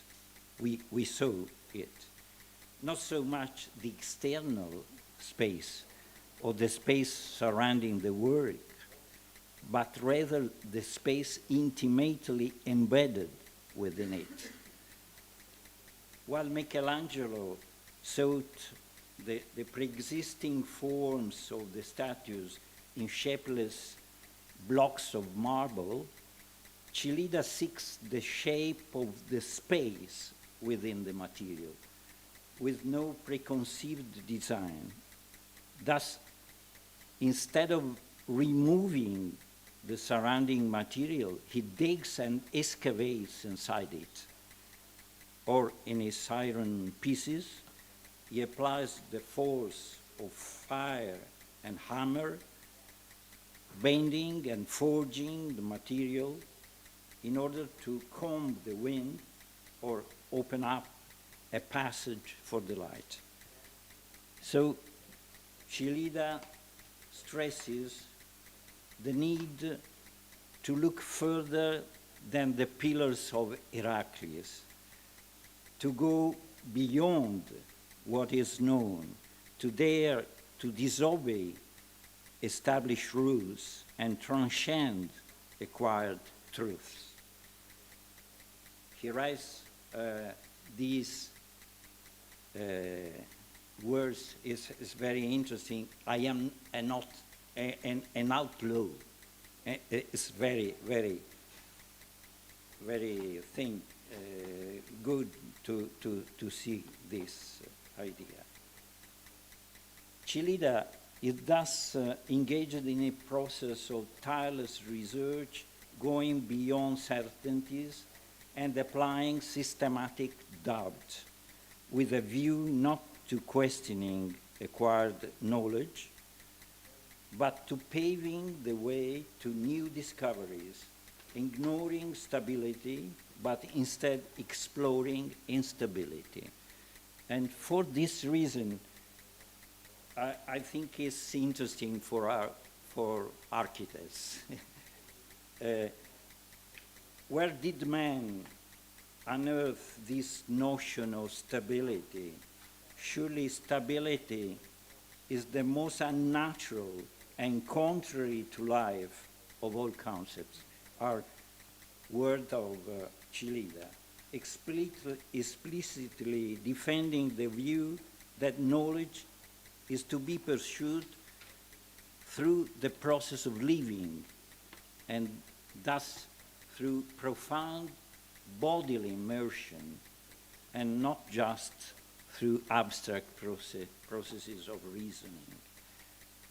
This is a highly modern point of view, in my view, and one which not only echoes the outlook of contemporary scientific research, but also in terms of its emphasis on spaces and relationships, informs high-profile contemporary approaches to architecture. But let us return to those key words and to Eduardo Chillida's interpretation of them: space, matter, and time are concepts requiring examination through sculpture, which can chart the boundaries between their domains and the possible dialectical relationships between them.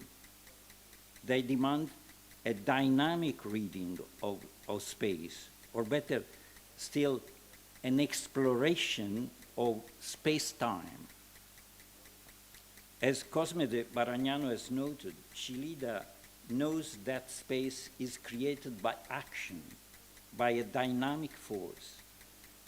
This approach prompts him to delve, to excavate more deeply into the limit between space and matter, into that two-dimensional interface or film which he compares with the present. You said before, intermediate between past and future. Yet just as in the full empty dialectic of Taoist thought, the two terms, full and empty, justify each other and need each other. They may even overlap.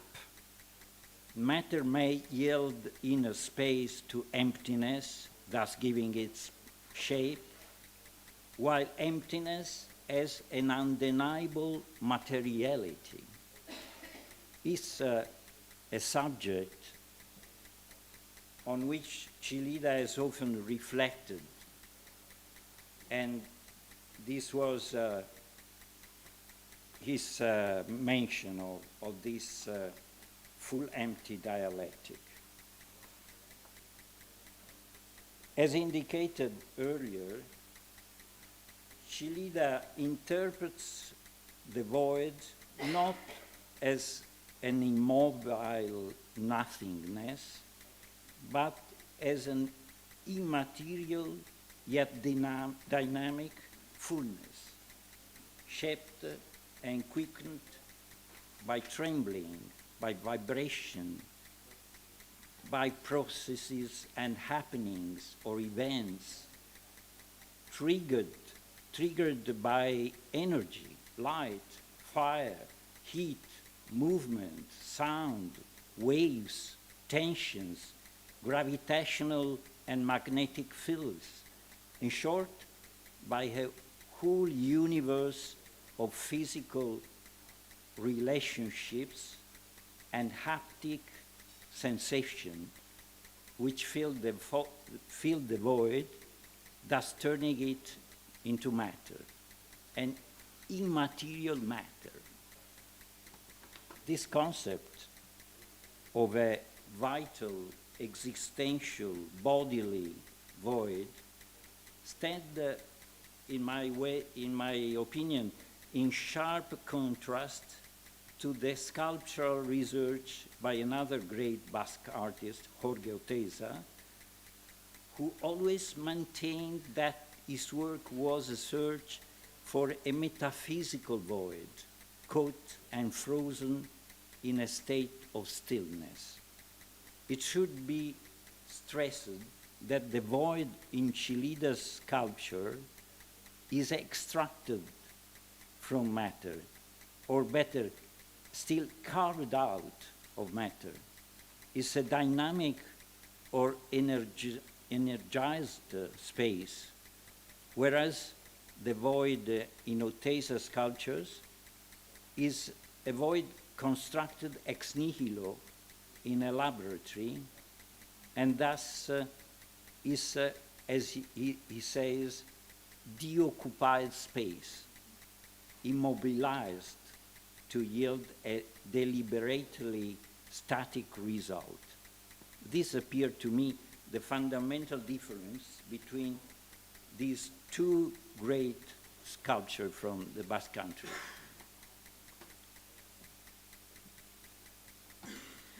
I want to do very slowly an architectural parallel with Chillida's research, which may be proposed with the pioneering stereotomic architecture by the Portuguese architect Manuel Mateus, in which the dialectic between space and matter assumes absolute importance.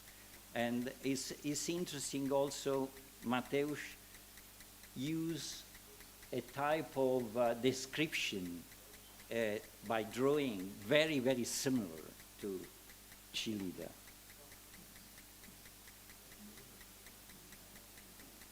Chillida himself has provided a brilliant overview of his concept of space, but we saw before from Mikel, and so I don't stop here.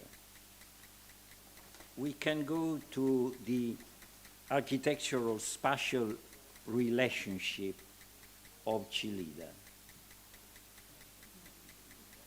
It was mentioned, he was a young, talented goalkeeper for the Real Sociedad.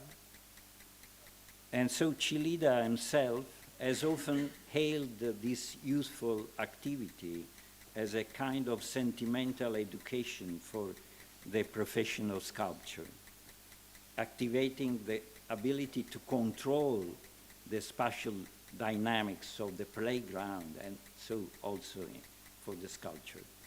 And so this football metaphor also applies perfectly, I think, to the spatial strategy required for a modern architect trained to measure and dominate space, to project it as a function of his vision and perception, not with classical instruments, Euclidean geometry or Cartesian coordinates, or the monofocal static rules of central perspective, but with more modern tools such as topology, parallax, and in general, non-Euclidean geometry. So taking into account the relationship between the architectural space and the users, their perception, their multisensory haptic experience, their movement in space, in short, their spatial relationships. I compared in some cases with the work of Stephen Hall, the American architect. So, Chillida's work, particularly the monumental public art we saw before, produced from the 70s onwards, undoubtedly testifies to his strategic skill in interpreting and designing spatial relationships, faithfully transferring the vision underpinning his sculpture work to an exquisitely architectural scale and dimension. In doing so, he succeeds in mastering spatial relationships with the external environment, of engaging with the components of landscape, light, horizon, sea, sky, or elsewhere with the architectural features of the urban context in which he operates. In a way, it's a real site-specific approach in his work. From the three great commemorative public art projects in the Basque Country we saw before also,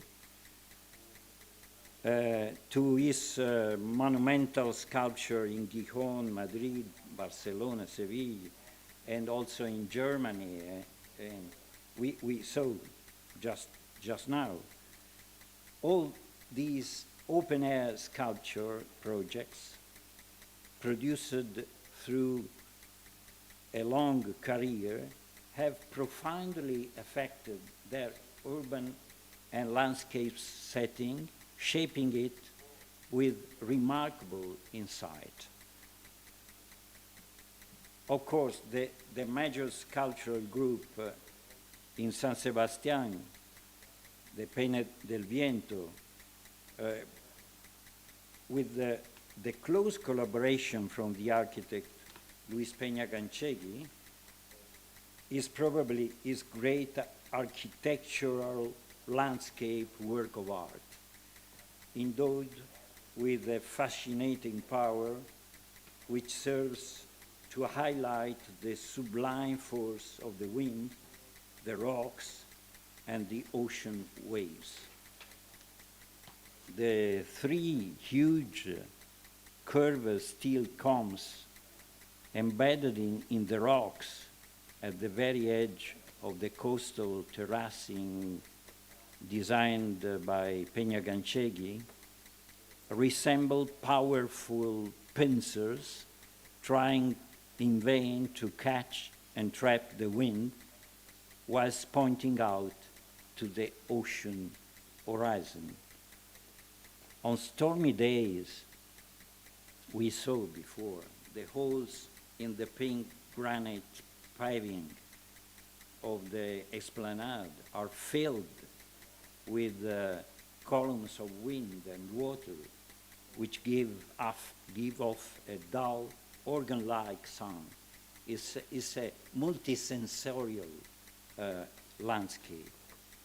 So nature and artifice combine to create a sublime landscape sculpted simultaneously by three classical elements: the fire that forged the steel sculptures, the air and wind that have polished the rocks, and the water, the waves that sometimes flood the terraced esplanade.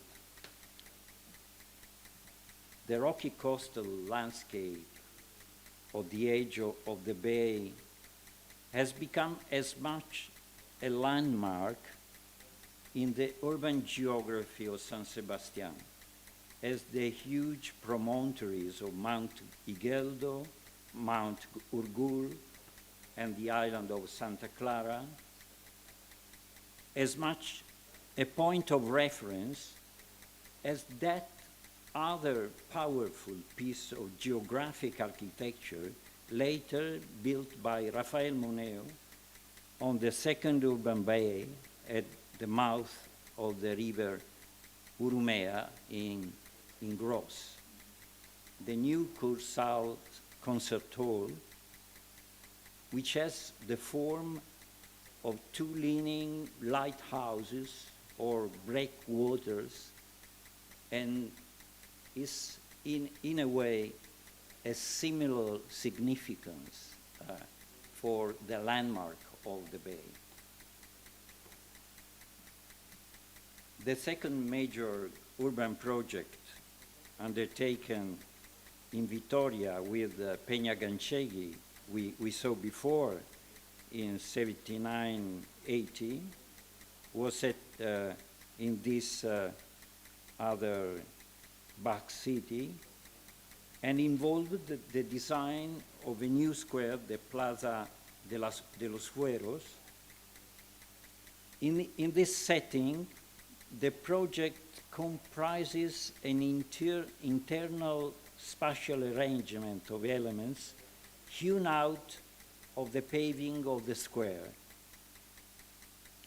An almost hieroglyphic sacred temenos. We are in Athens, and we can speak of temenos, constructed from within, a profound tormented omphalos, and other Greek terms, celebrating and laying bare the roots of the Basque people.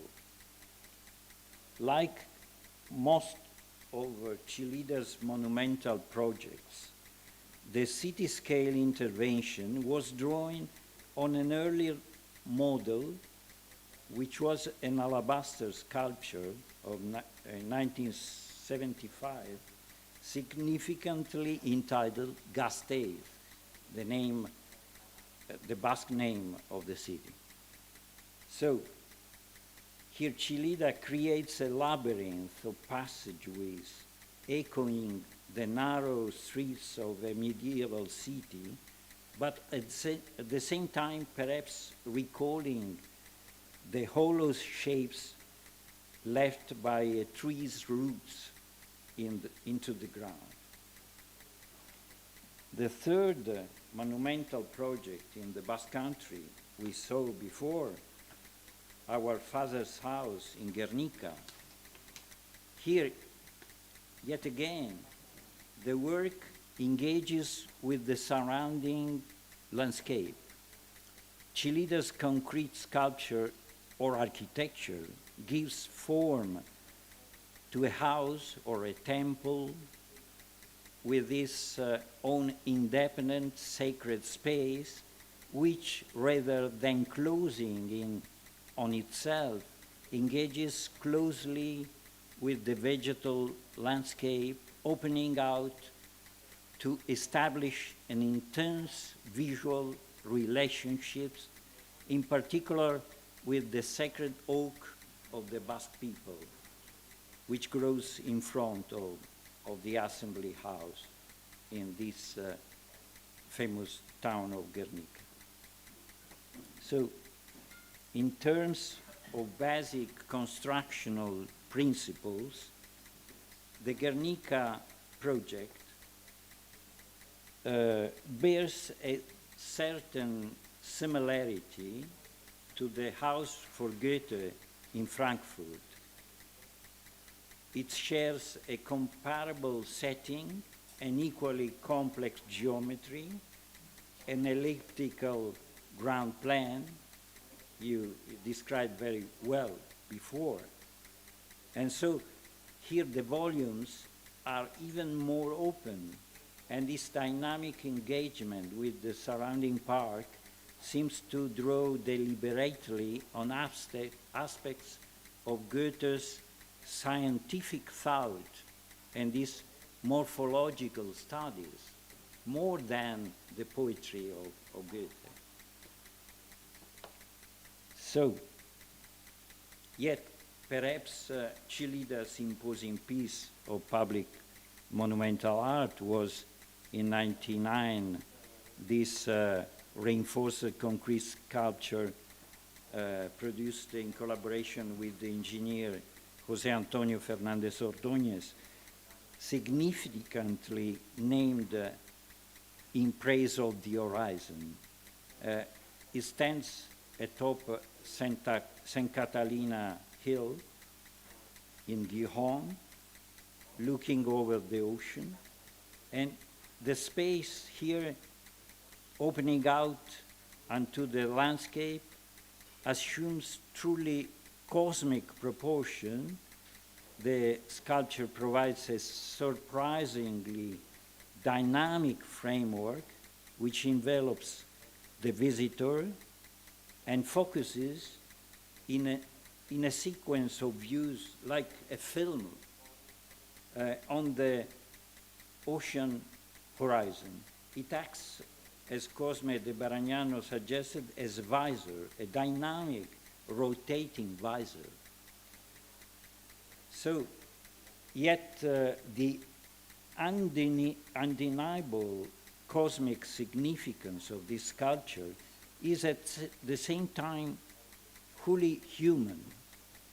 Chillida is not pursuing the metaphysical religiosity of the cromlech, for example, sought in other ways by Oteiza. He is rather constructing a spatial device capable of stirring emotions in the visitor and providing the user with the means of appreciating the power of the surrounding landscape according to the shifting patterns of light, wind, and horizon.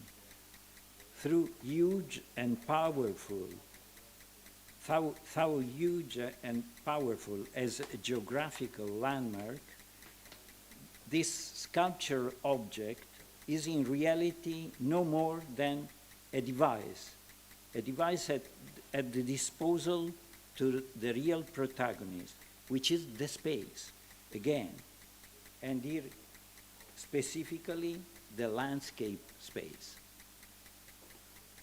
It's interesting to note that 1 year before, the still young American architect Stephen Hall designed a conceptually similar architectural device to be placed at the edge of the desert in Phoenix, Arizona, which was named Spatial Retaining Bars, inspired by Elisinski's constructivist building of Rome. Then, in a way, realized by him, Stephen Hall, more recently in China, in the other slide. To mark the Universal Exposition in Seville, we saw before another imposing reinforced concrete sculpture endowed with a considerable symbolic and civil significance just on the bank of the river Guadalquivir.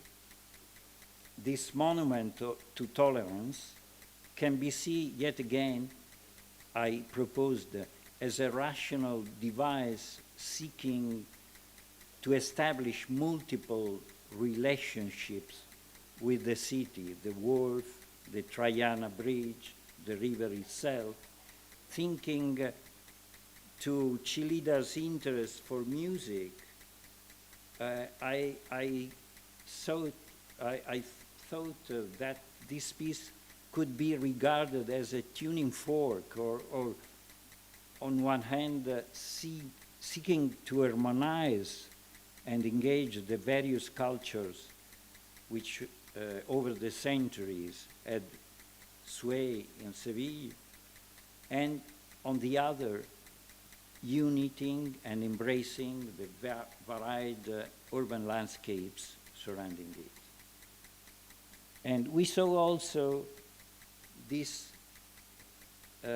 another intervention aiming at geographical and urban triangulation. Produced also in 1992, but inaugurated in 1994, and it was the strategic placing of this small stele entitled Embrace, as you mentioned, for the memory of Rafael Ruiz Balerdi in San Sebastian. And this tribute offers a new scope for a concrete strategic rereading of the geographical and urban coordinates of all La Concha Bay.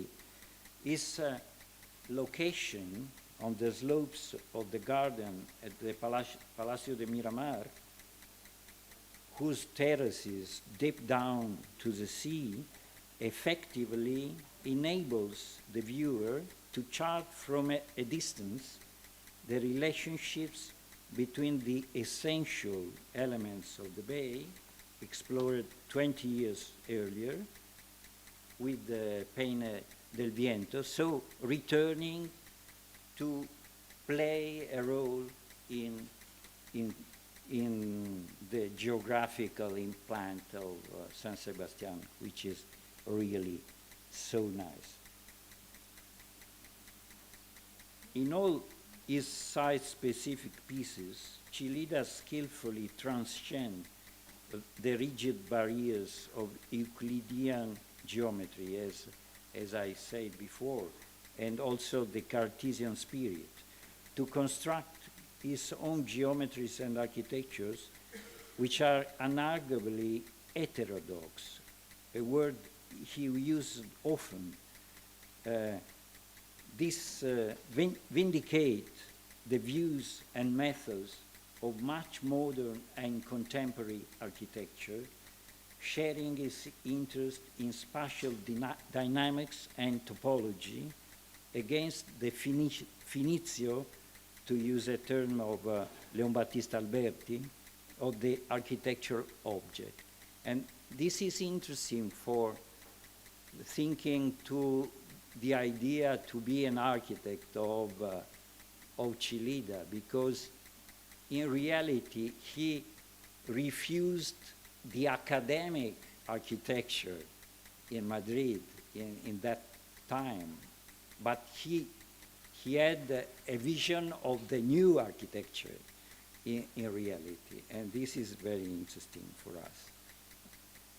Just to go to the conclusion, I think the real revelation of Chillida as an architect dates back to the latter years of his tireless research and his final discovery of the formative function of empty space, of that primal hidden core which lies embedded in matter, of which we spoke before.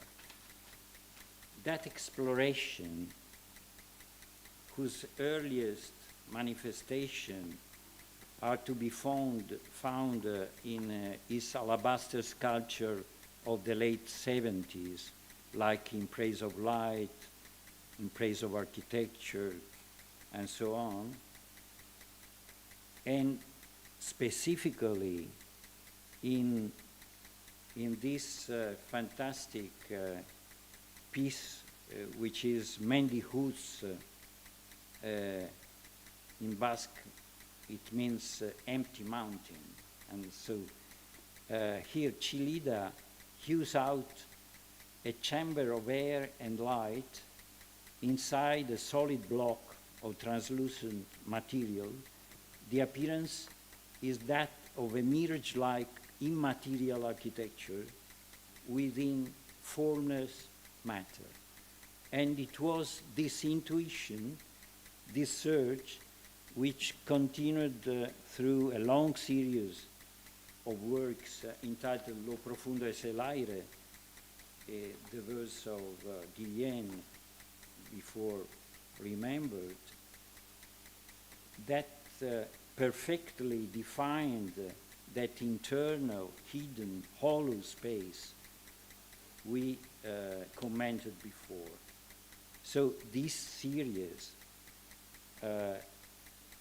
gave rise to countless variants, generally an amorphous material pierced and gouged out with light, airy space, to create a place by removing matter, as said Cosme de Baragnano, and inserting space. And this is very interesting. This simple yet profound discovery of hollow inner space is the core principle informing architectural research from ancient time to the present day, and engages with the concepts of stereotomy in stark contrast to the notion of tectonics currently championed by the critic Kenneth Frampton, referring to a previous Gottfried Semper's theories. And a leading Spanish architect, Alberto Campo Baeza, explained well this concept with the words you can read here. I understand stereotomic architecture as a massive, stony, weighty architecture which settles down on the earth as if it had been born there. It's an architecture that seeks light, that perforates its walls so that light may enter. It's the architecture of the podium, the plinth, the stelobet, is in short the architecture of the cave, and is perfect to define also Chillida's work. These are this work. I'm going to the conclusion. With his background in sculpture, Chillida perfectly understands the key role that can and should be played in stereotomic architecture by the pulviscular matter of air and by the penetration and shifting nuance of sunlight. In fact, the void within this hollow space is not empty at all. It's full of the energy, the tension triggered by the very properties of physical spaces we remember before: light, heat, sound, and so on. And so is what finally enabled the constant interplay of tensions and perception to which our senses are alert with when experiences this space. Light is a crucial factor in this stereotomic architecture, constructed by removing matter. Only light can bring life to these spaces and enhance their meaning from the flickering lights and shadows of Plato's cave through the prehistoric caves and the Mycenaean Ptolemy to the Pantheon in Rome.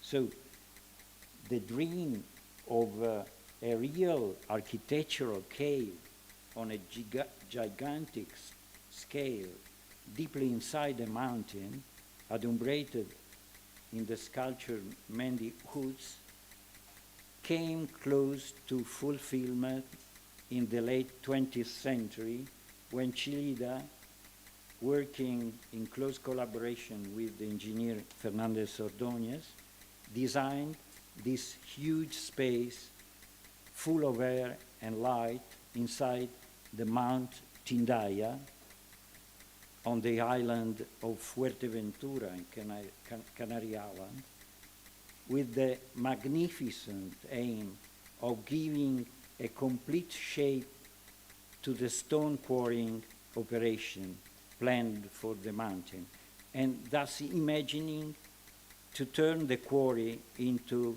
a sort of work of art. And it was really a fantastic project. It was the project which approached me to the architecture of Chillida. Yeah. This attainable utopia met, of course, with insuperable obstacles, although it still remains a fantastic visionary sculptural and architectural project. And Chillida himself commented, "Form springs spontaneously from the needs of the space that builds its dwelling, like an animal its shell. Just like this animal, I am also an architect of the void." It's fantastic, you know. This Tindaya project would have meant the extreme materialization on a monumental scale of the shell of this great architect of the void.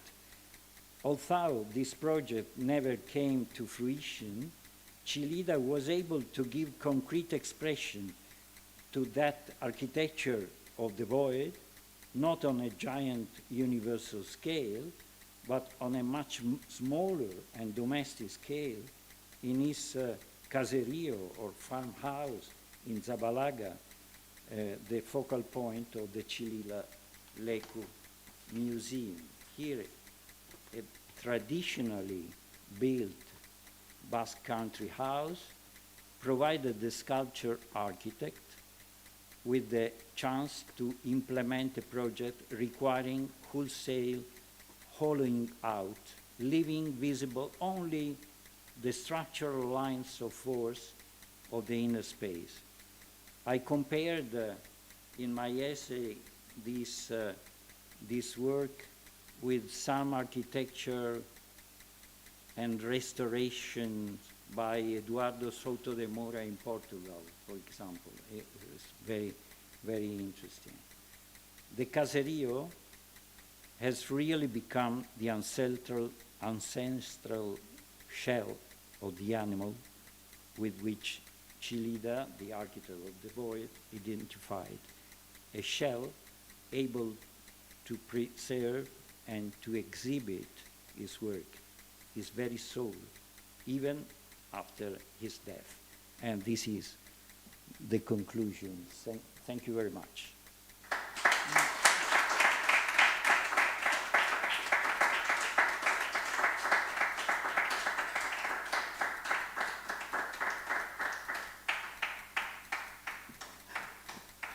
We really need to thank Mr. Bocchi, who lied about his importance, because he was actually connecting all of our presentations together and helping us bringing them full circle. You can see how this project has been formed by our two professors, Mr. Stefanidis and Mr. Bocchi, and how this project has to end with a residency in an old abandoned quarry in Tinos, the island of the winds. What we don't know is that we have also been formed by Bachelard, Huizinga, Batag, many others. Before we end our first day, we have to thank also Theόδωρου Παπαγιάννη and his museum for trusting us in creating this delicate yet, in our opinion, very interesting connection, and his museum, and of course, our great supporters, all of you, Mikel again, and Nausica again, and of course the Chillida Leku Museum and the Greek Ministry of Culture. Thank you all for being here with us tonight.